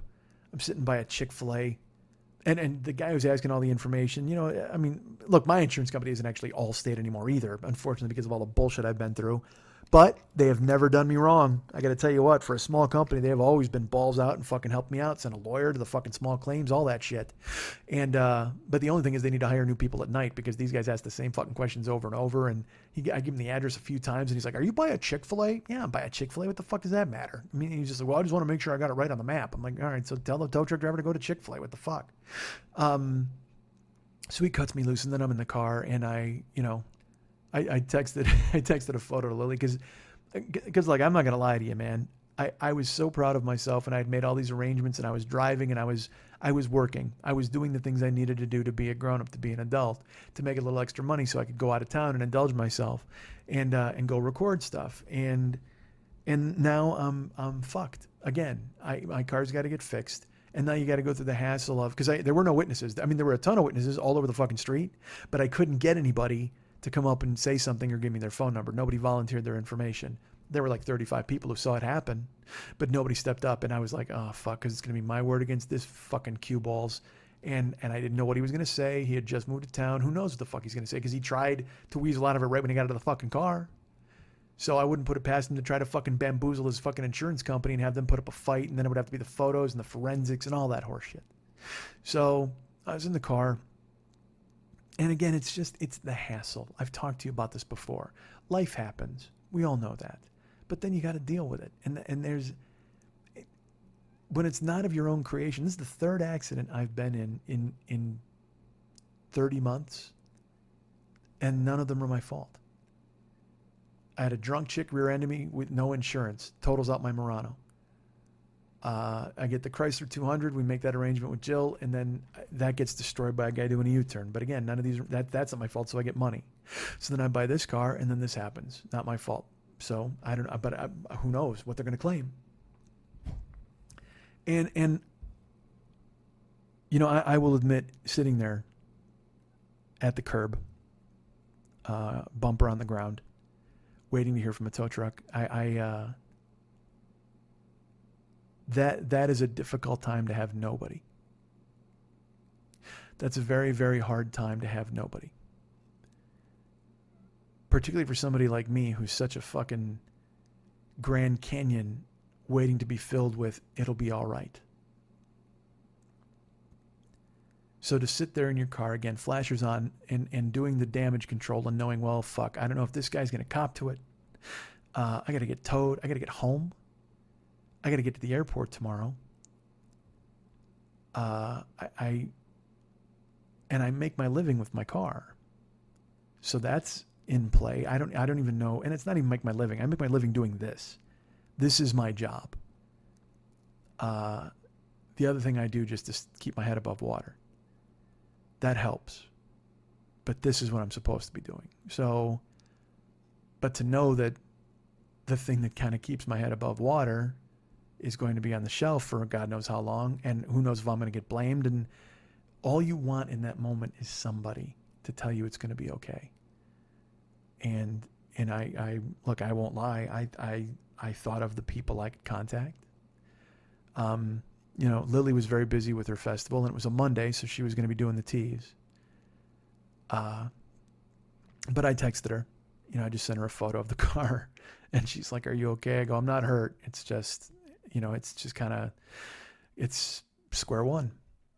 And she was like, "I love you. I hope you're okay." But she had her own stuff going on, and you know, I can't bother the real people in my life because, you know, you guys have jobs, you guys have kids, you guys have your own stuff going on. Nobody texts me when they get in a car accident. Nobody texts me to tell me they got a C on a test. Nobody texts me to tell me that they burned their hand on a soldering iron. I don't know why that came up, but I mean, but that's the thing is I always want to be there for people. I would always listen to anybody who had anything to say because I so voraciously want that in my own life. And sitting there at the curb, I thought of the one person that I wanted to talk to more than anything. And I went, you can't, you can't. Don't. Fucking don't. So I didn't. Tow truck calls me as I sat there reevaluating everything. Because again, literally the day before this, I was excited. I saw you too, and I was proud of myself. And I had driven, I had made money, and I had a plan, and I had a concrete plan to drive on Monday. And it all goes fucking tits up because some dumb fuck can't pull out of a parking spot too quickly. Or slowly or whatever the fuck. So tow truck calls me about 35 minutes later, and it's a very, the guy, his accent was so heavy. I mean, he just did not speak very good English at all. He was a Hispanic man. And he's like, he's okay. Is what a Chick-fil-A? That's all he can say. His Chick-fil-A? I'm like, yeah, dude, I'm by the Chick-fil-A. And I had made sure with my insurance company, because they said they were going to tow me to North Hollywood. And I live by there. So I'm like, well, can I hitch a ride with this guy with my car to North Hollywood? They go, yeah, that shouldn't be a problem. He's going to go to North Hollywood anyway, so he can drop you there and you can whatever, get home from there. I said, fantastic. So he calls me, and again, he was very, is Mike, is Chick-fil-A? Yes, is Mike, is Chick-fil-A. Is Toyota? Yes, it's Toyota. I'm here. Where are you? I should be there. I'm going to leave. It'll probably be 45 minutes. Depends on the time, the traffic, of course. And I'm like, great. And I said, so we're going to North Hollywood, right? He goes, oh, no. I said, what do you mean? He goes, well, no, he's no North Hollywood. He's closed. I go, well, that's fine. I understand they're closed, but they said you're going to bring the car there, so you just bring it into the yard and drop me off. I don't need to deal with anybody till the morning. No, he's locked. His yard is locked, so bring tomorrow. So, well, where are you going today? He goes, we have to go to Torrance. Now, Torrance is 15 miles south of where I am then. And I'm like 20 miles south of my house. I mean, so he would just take me another 20 miles in the other fucking direction. And then it would be a $40 or 40 mile Uber ride back to my fucking house. And look, I already wasn't making money. I was pissed. And I'm like, oh, dude, I can't go to Torrance. And he's like, his only place is Torrance. So then, my choice is then to be an Uber from Torrance or taking a bus from Torrance to the Valley. And you know who else did that? Fucking Dirk Diggler. Go watch Boogie Nights. Eddie Adams from Torrance. And he was taking a bus to his job washing dishes in the fucking Valley. And even Burt Reynolds said, well, you can't get a job like this down in fucking Torrance? No kidding. So I don't want to be fucking Eddie Adams from Torrance and climbing on a goddamn bus to go to the Valley. Sure, it would only cost me $2, but just the psychic cost would be fucking just devastating. So he's talking to me, and I'm like, he's like, I will take you to Torrance only. And I said, all right, can you hold on a second? He said, yeah. I walk outside and I look at my fucking bumper and it's on the ground. Like I said, I can't drive it like that. It's 9/10 off. It's literally one bolt is keeping it on. So I reached down, I grabbed my bumper, I pulled it away from the car, and I just stomped the fuck out of it. I just curb stomped it. And I got to be honest with you, it only took one. It's not like I went fucking bananas on it. I didn't have to go fucking De Niro with the phone on it in Goodfellas. I just fucking one clean stomp. Boom! And I took it right off. And then I said, you still there? He goes, yeah, I am here. And I said, I don't need a ride. He goes, what? I go, I don't need the tow truck. Canceled. So you're sure? You're telling me you don't need no more service? I go, no, I'm good. I'm square. The car's fine. Okay, well, thank you then, Mr. Mike. Hangs up. And I pick up my bumper and I put it in my back fucking seat. Like Clark fucking Griswold. Honky lips spray painted on my fucking trunk.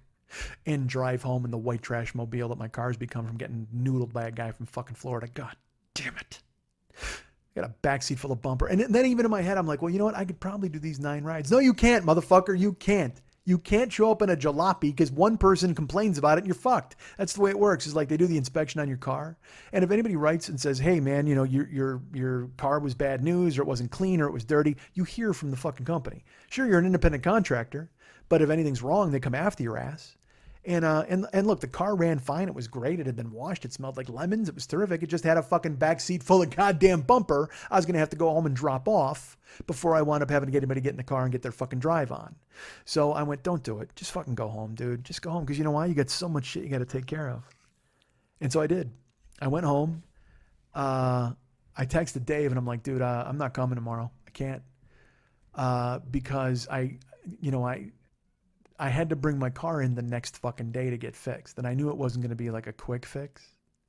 So I got home and I parked and I went inside and I canceled my flight. I canceled my Southwest flight and I rescheduled it for, I think it was June 2nd or 3rd. And I decided I was going to stay there through the fucking 6th. So I wrote him and he's like, no problem. Because I had a fucking bunch of dates from him that would work and some that wouldn't. And those were the next ones that could work. I couldn't come the week of the 28th because my niece is graduating from high school and her, the grandparents are going to stay in my room and all that stuff. So I couldn't make that work.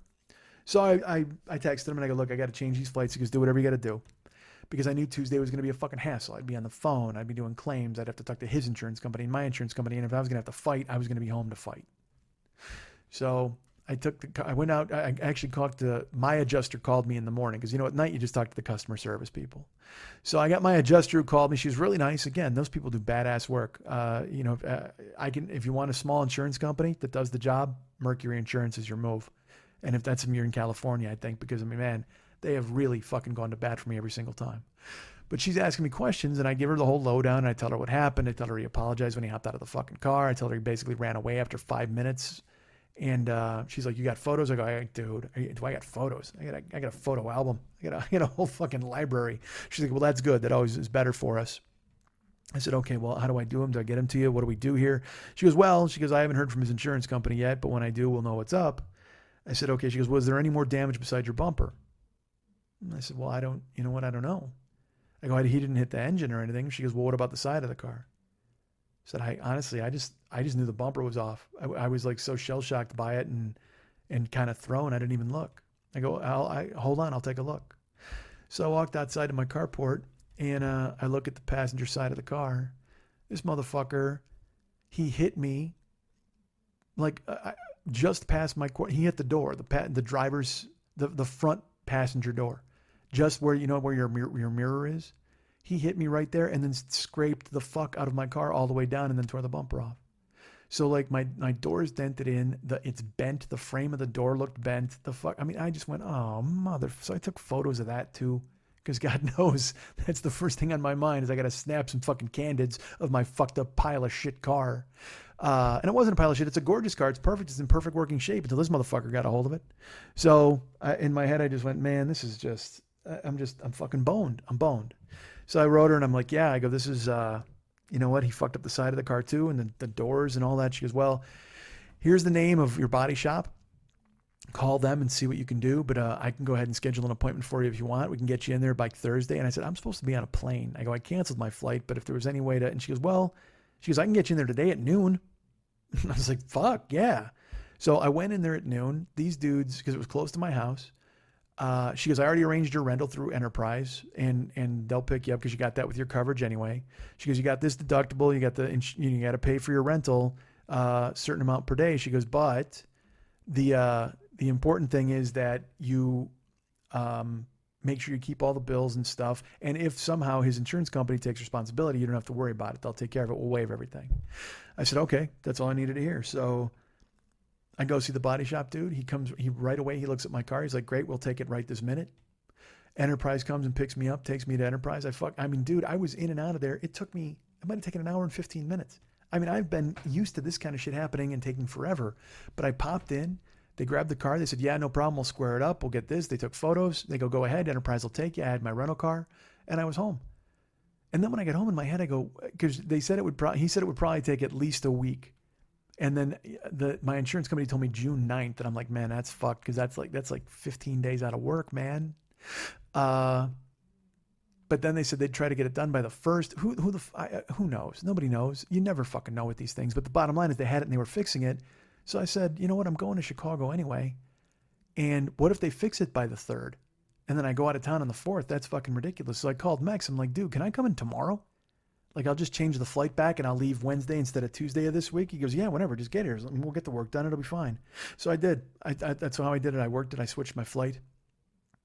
And I went to Chicago and I was excited. And I was like, you know what? At least they're fixing my car. Because then when I got to Chicago, I got a call from his insurance company. And they said, can you tell us what happened? I told them the whole story. And they said, okay, great. Thank you much for your, if we need anything else from you, we'll call you and we'll let you know what's going on. And 15 minutes later, my insurance company calls and they go, hey, we just got a call from his insurance company and they're accepting full responsibility. So your deductible's waived. They'll take care of your rental, anything that you need squared away, they've got. I said, fucking perfect. That's all I care about. I said, thank you for all your hard work. And she said, no problem. Thank you for the photos because the photos really helped. And I said, fantastic. So that's all I needed to hear. We worked hard. I was in Chicago. And I flew home on Sunday. And I had to call, I got to call a Lyft to get home, unfortunately. And so I called a Lyft and this guy, Qatar or fucking Rikta or Ricky Tiki Tavi or whoever the fuck he was. I don't know. All I know is he pulled up, he opened his trunk and there was a mongoose killing a cobra. That's who this fucking guy was. But I had to order him and I'm in LAX and he comes pulling up and, fuck me if this guy didn't have the exact same damage to his car that I had to mine, except his bumper was still on, just cracked. I laughed. I fucking laughed out loud. Literally, he had the same fucking paint streak smashed in his front door on the passenger side and rolled all the way down the side to the fucking bumper, and his bumper was cracked on that end with a chunk of it missing. And I laughed, and he gets out to put my luggage in the trunk. He's like, oh, hello, sir. How are you today? And I go, dude, did you get in an accident tonight? He goes, oh, no, it's been like that. And I go, does Lyft know that you have your car like this? And he kind of gives me the fisheye, and he's like, no.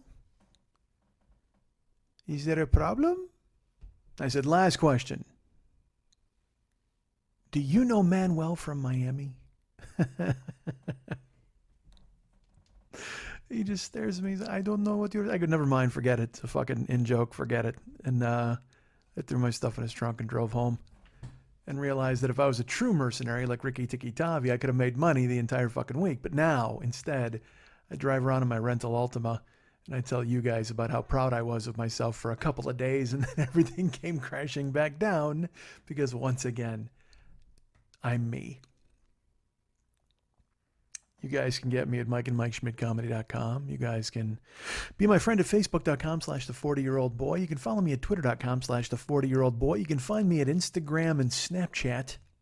I'm at Snapchat. I'm Mike40YOB. I'm also that on Instagram, Mike40YOB. Find me in all of those places. Follow me, friend me, send me snaps and photos, and ask for them back, and I will send them eventually. Usually chats. I sent somebody a photo this week. I forget who. I think it was our friend Lisa from Pennsylvania. I sent her a saluting photo because it was Memorial Day, and I'm nothing if not a good soldier. So find me at Instagram and Snapchat, Mike40YOB, Twitter, Facebook, all those places. Find me. Be my pal. Be my friend. Dave Hernandez does all of the hard work for the show, all the cool stuff, the music, the drawing, the painting, the artwork, I guess you would term it. You can find him at Facebook.com/DavidMexHernandez and be his friend there. Or you can go to Art by DMH, which is his website. You can check out his Valscapes, his Gaikons. You can order something from him, maybe a custom piece of artwork, like he's doing for our friend's daughter's wedding this coming week. But go ahead and get him on board with doing something for you. He will be that guy. He will do, as long as you're paying, of course. He's not going to do something for free. But go to artbydmh.com, ARTBYDMH.com, and commission him to do a private project for you, and he'll be happy to do it, and you will love it once you get it. I've seen the work. It's amazing. Our friend Ryan Dirks does all the web stuff for this show. Go ahead and find him at Facebook.com/Ryan Dirks. Our great friend, Superfan Gio, not super fan of me, but super fan of others. You can go ahead and find him on Facebook at Giovanni Giorgio Paluso. And also you can find his podcast called Pod Gods. And hold on, fighting off a yawn. His podcast is called Pod Gods. You can find that and listen to him sometimes talk about me, sometimes talk about other podcasts. He does all the Loveline stuff. Go find our friend Gio. He's the coolest. And the producer of this show, who is our great friend Lily Von Stupp.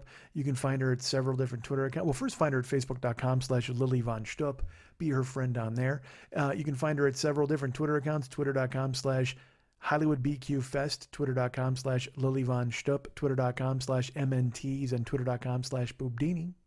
But if you'd like to write her a personal note, and you know what, ask her right now. She's in Vegas. If you want to write her a personal note and ask her to put a buck for you on black or red, I'm sure she'll be happy to do that for you. And she's very honest. She'll also give you your winnings, I promise.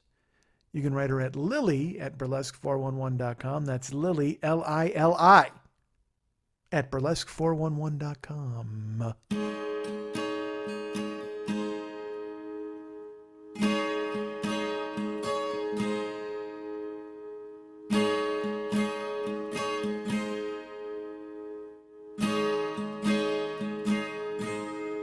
In the beginning, I believed every word that you said. Now that you're gone, my world is in shreds. Oh, you loved me and left me. You took all the things that I needed so bad. I'm standing here wondering where is the love that I had.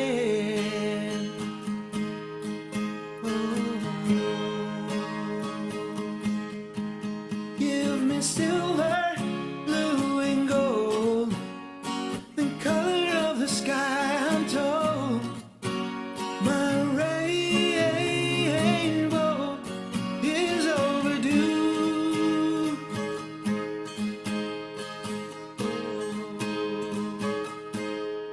In the beginning, there was something of love that was mine.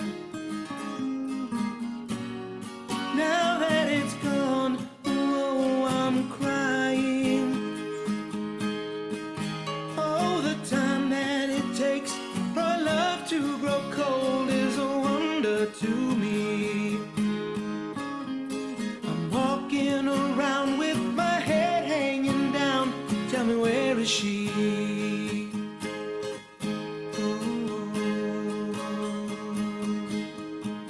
Give me silver, blue and gold, the color of the sky, I'm told.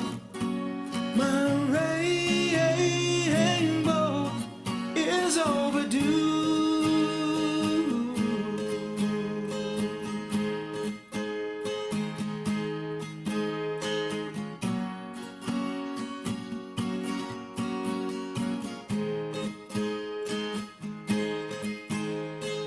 Don't forsake me, 'cause I love you. Don't forsake me, 'cause I love you.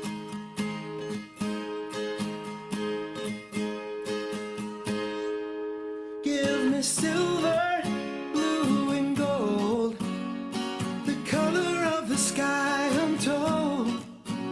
My rainbow is overdue. Oh.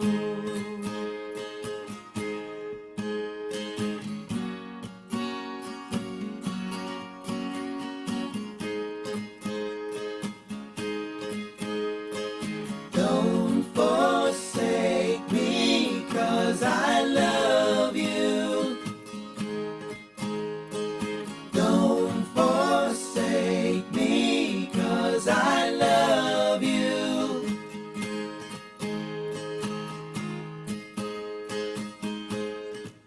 Now give me silver, blue and gold, the color of the sky, I'm told. My rainbow is overdue.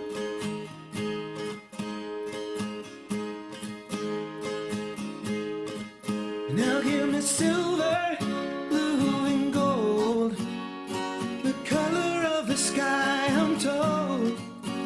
My rainbow is overdue.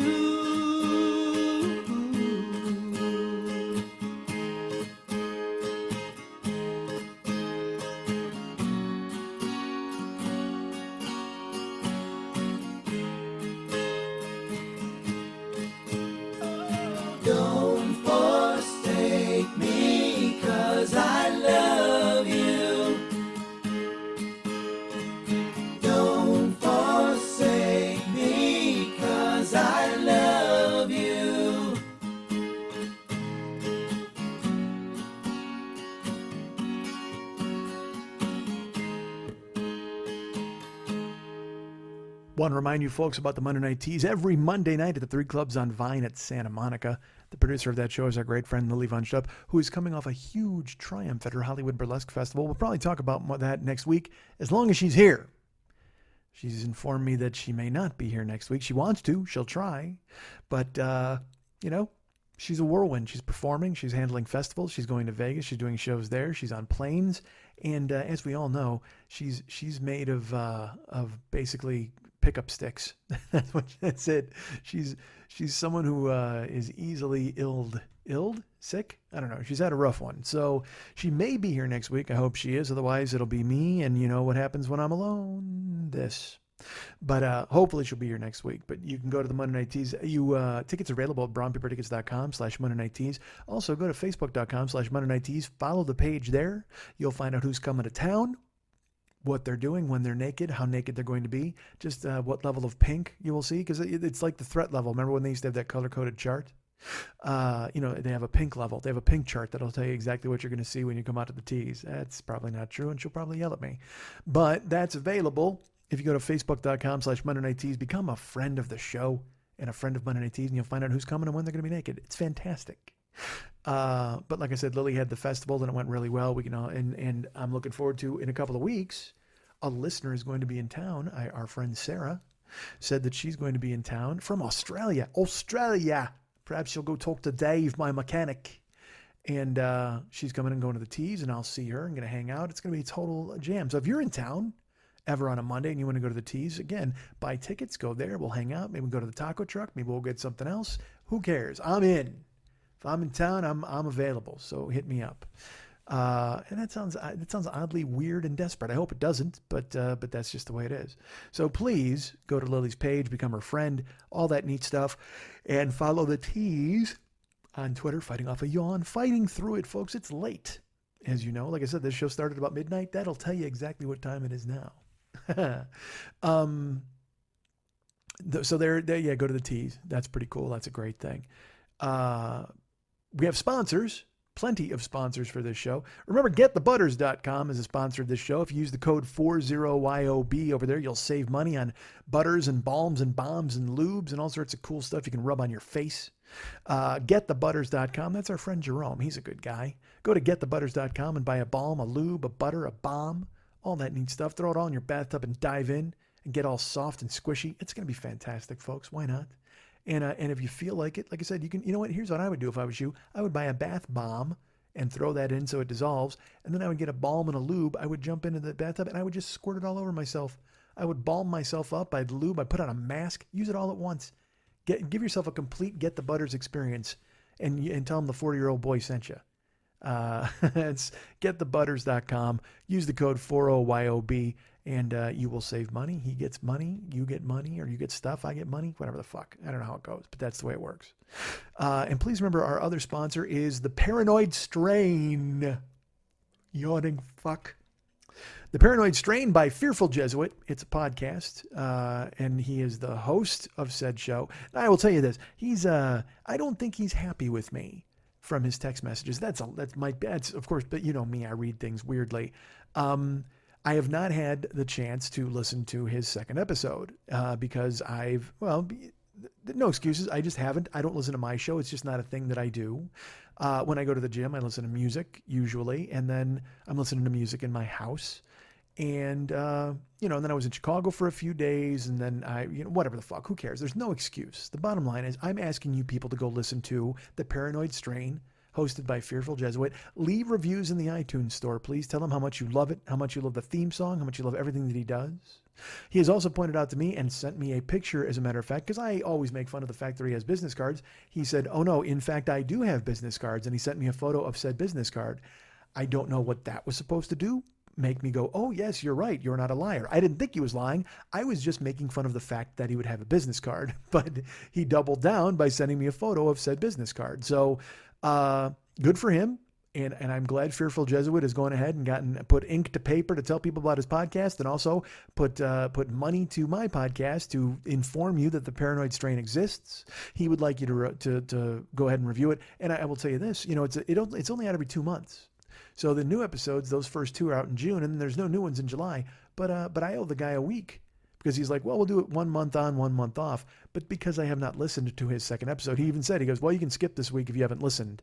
And I said, well, I mean, I'm not going to do that. The man was on board, and I'm glad that he decided to step up. So the least I can do is tell you about the show, The Paranoid Strain, hosted by Fearful Jesuit. The only thing is I have not listened, but I will listen this week. And then next week we'll talk all about the Elders of Zion and every other thing that goes on with his show and why you should not be happy about the fact that there are people out there who are doing conspiracy theories, and he's debunking them, and then he's hiding under a fake name so he doesn't get murdered.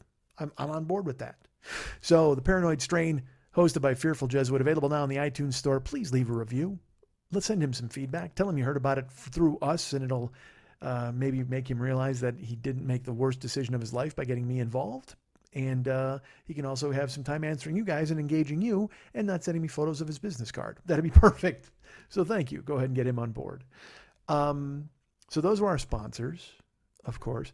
We've got, look, and I will do this because our friend Jack signed up through Lyft, and there's a thing, if you complete rides, I get a thing. So I'm just going to do this, man. If you want to drive Uber, use my code DJZW1YTTUE. That's DJZW1YTTUE, and that's all lowercase. Use that. You get a bonus. I get a bonus after you complete a certain amount of rides. It all depends on what city you're in America. They just showed back up in Austin. They're in Houston. They're all over the fucking world. So use my code for Uber, DJZW1YTTUE. I'll get a bonus. You get a bonus. It's great. Works out good. And if you want to drive for Lyft, use my code MIKE720057. That's all caps. MIKE720057. That's for Lyft. And I can't recommend them highly enough either. You know why? Because you know what? You can smash your car up and still drive for Lyft. I learned that this week. So go to Uber, all lowercase, DJZW1YTTUE. Go to Lyft in all uppercase, MIKE720057. Become a driver for both of those enterprises. Make us some bonus money, and we'll all be happy. And then I can stay home and stare some more. Because that's what I was telling you earlier when I was like, I'm frozen in my house and I don't do anything. Normally, it's good to get out and do stuff. It's good to go out to the gym. It's good to go lift. It's good to do those things. Well, I normally would go drive, and I'd kind of bury myself in making cash.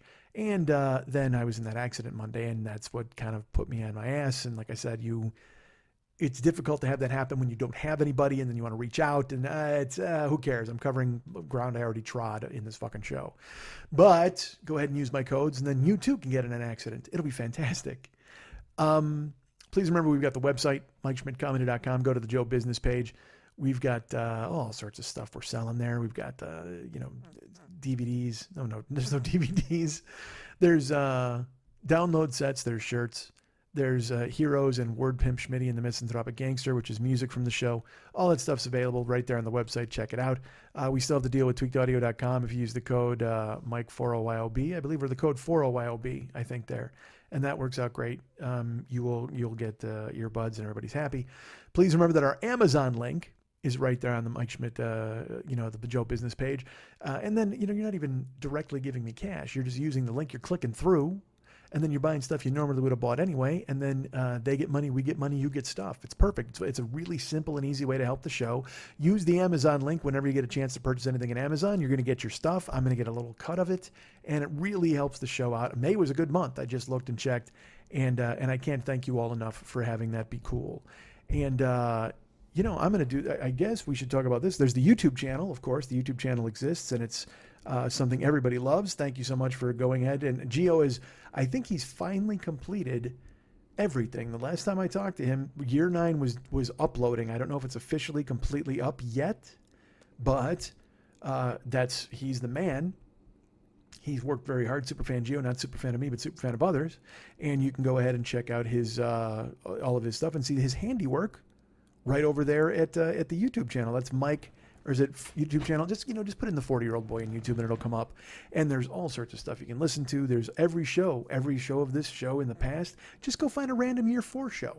Put it on and go, man, this guy used to be good at this before he crashed his car 9 times in a month and had to fucking tell us about that over and goddamn over again. Yeah, it gets a little repetitive. Believe me, I'll tell you what. You know what I dislike a little bit more than telling you about it over and over? Having it fucking happen to me over and over. Hearing that fucking crunching noise and going, God damn it, and knowing I didn't do anything wrong. Because again, I didn't do anything fucking wrong, you dick. God damn it. All right. So the Amazon page exists. Thank you so much. Go ahead and step up for that and check it out. That's the Amazon link. The YouTube page exists. Go ahead and watch all the videos there. And now let's talk about Patreon, folks. The Patreon channel exists, or the Patreon, we got people becoming patrons and signing up for Patreon. I always tell you, I was going to tell you at the end of the month, at the beginning of the month, what's happening here. Well, should we do that next week because it's the first of the month, or is this the end of the month in May? Yeah, we'll do it next week because that will be the last week of the official one. But suffice it to say that there are people signing up all the time and jumping on board, and that's really great. Thank you so much. The Patreon page exists, and look, I know how many people are out there listening to this show, and that's really cool. And if even half of you stepped up and gave $5 a month. And what's that, a sandwich? What's that, a fucking half a cup of coffee at fucking Starbucks? It would truly help the show out. And if you want to give more, if you want to give the 50 or 100, hey, I'm not going to argue with you. Fuck, I'm not going to argue with you at all. Give $1. And whatever you want to do to support us on the Patreon page is fantastic. And it's really working out great. I will talk next week a little bit more about the people that have just signed up and where we're at for the monthly total. And I think I'm going to reveal the monthly total. I think it makes more sense. Gio was right, and I was probably wrong, but I'll do that next week. I'll tell you all about it then when that's going to happen.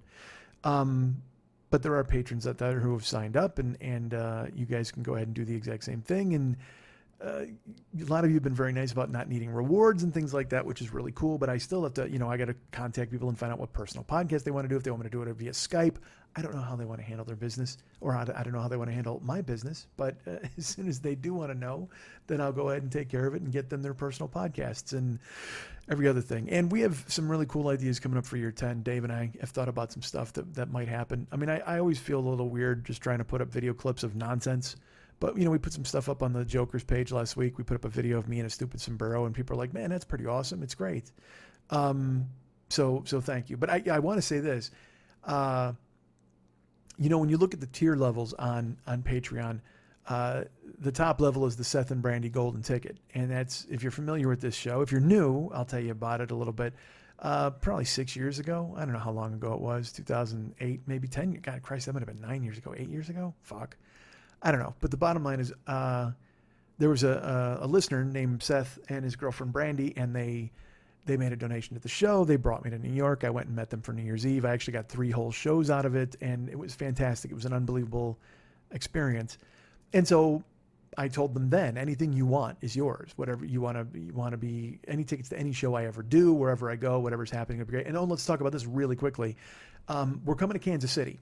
Tickets are not on sale yet. August 12th, the reason being because Lily's been out of town, and she's been so busy when she was in town with the festival that we haven't been able to sit down and really plan the logistics of it. But I'll give you the bare bones of it, the framework that we have. It's going to be at the Outburst Theater in Kansas City. It's going to be August 12th, and I'm going to be the early show, and then Lily's going to do a burlesque show late. So I'll probably be on at 8. She'll probably be on at 11. And we're going to work it where there's going to be, look, if you want to just come see me, you can buy a ticket. If you want to just go see Lily, you can buy a ticket, or you can buy a combined ticket and see both of us. I think it's going to be 25, 25, and 40. We're still going to sit down and figure it all out, and I don't even know. Like I said, she and I have to, but I talked to Max, and we came up some pretty cool ass concept art for the night. And there's going to be, I don't know if it's going to be a poster, a shirt, or just the title of the show, but it'll be, a poster that we'll put on Facebook. Who knows? But we're excited to do it. I haven't been able to plan it with her. Like I said, we only talked just once briefly this past 10 days because she's been extremely busy. But it's happening. We'll be in Kansas City August 12th at the Outburst Theater. I'll be the early show. She's going to go on late, and then we're just going to fucking hang out. We can hang out all night. Just like I said, watch fucking monster movies, get pizzas, just do nothing, go to somebody's house, sit in a garage and fucking drink. I'll be a golden god and jump into your pool. I don't fucking care. It'll be fantastic. So August 12th, and tickets are not on sale yet, but they will be on sale hopefully by next week. Again, I got to get with Lily. I got to get the art from Max. We got to figure it all out and build the pages, but it's happening. August 12th, we will be in Kansas City at the Outburst Theater. And so like I said, when Seth and Brandy, they hopped into my life. Is my voice fried? I mean, it doesn't feel like it's hurting, but it feels, maybe it's because it's at night and just because I'm alone in a fucking dark house. It's not dark. The light's on, whatever.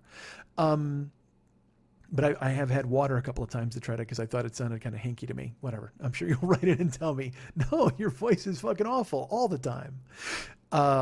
So Seth and Brandy, they brought me to New York. It was a really special thing. And I told them then, I go, look, any shirts, any CDs, anything I ever do is yours. Any tickets, anywhere you want to go, whatever you want to do, you're in the door. I mean, you're grandfathered in.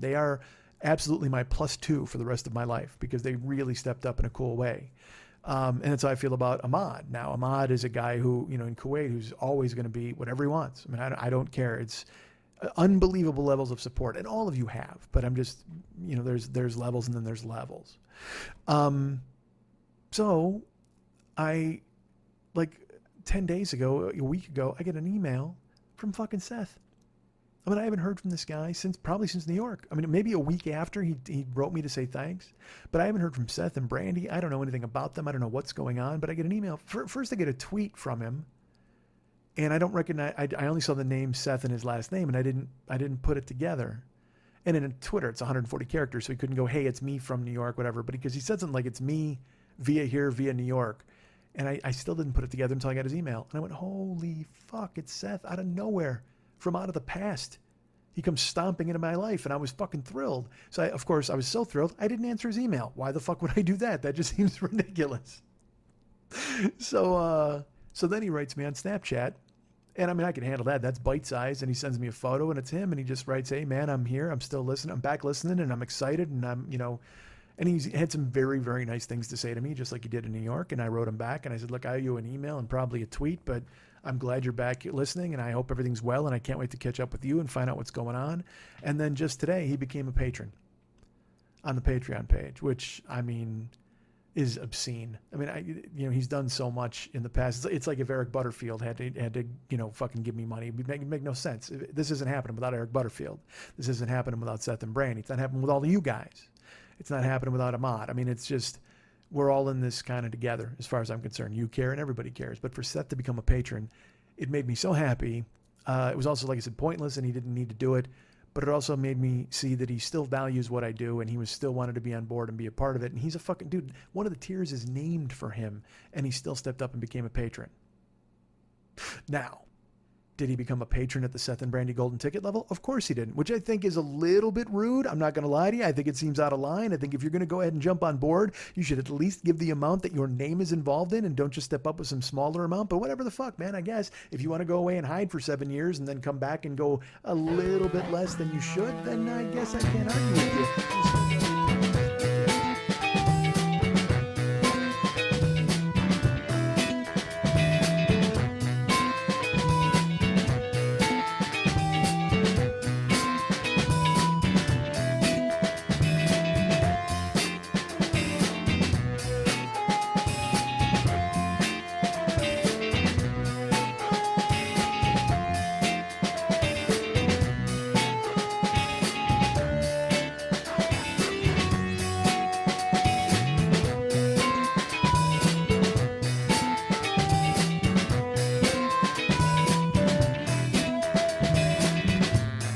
You want to hook people in, get them halfway through a recipe and cut your fucking show in half. That's it.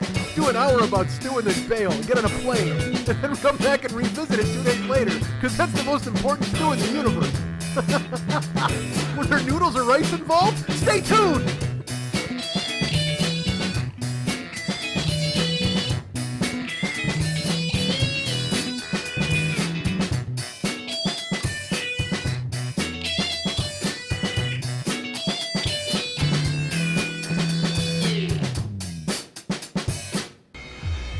We here, we are playing on a level that most will never see.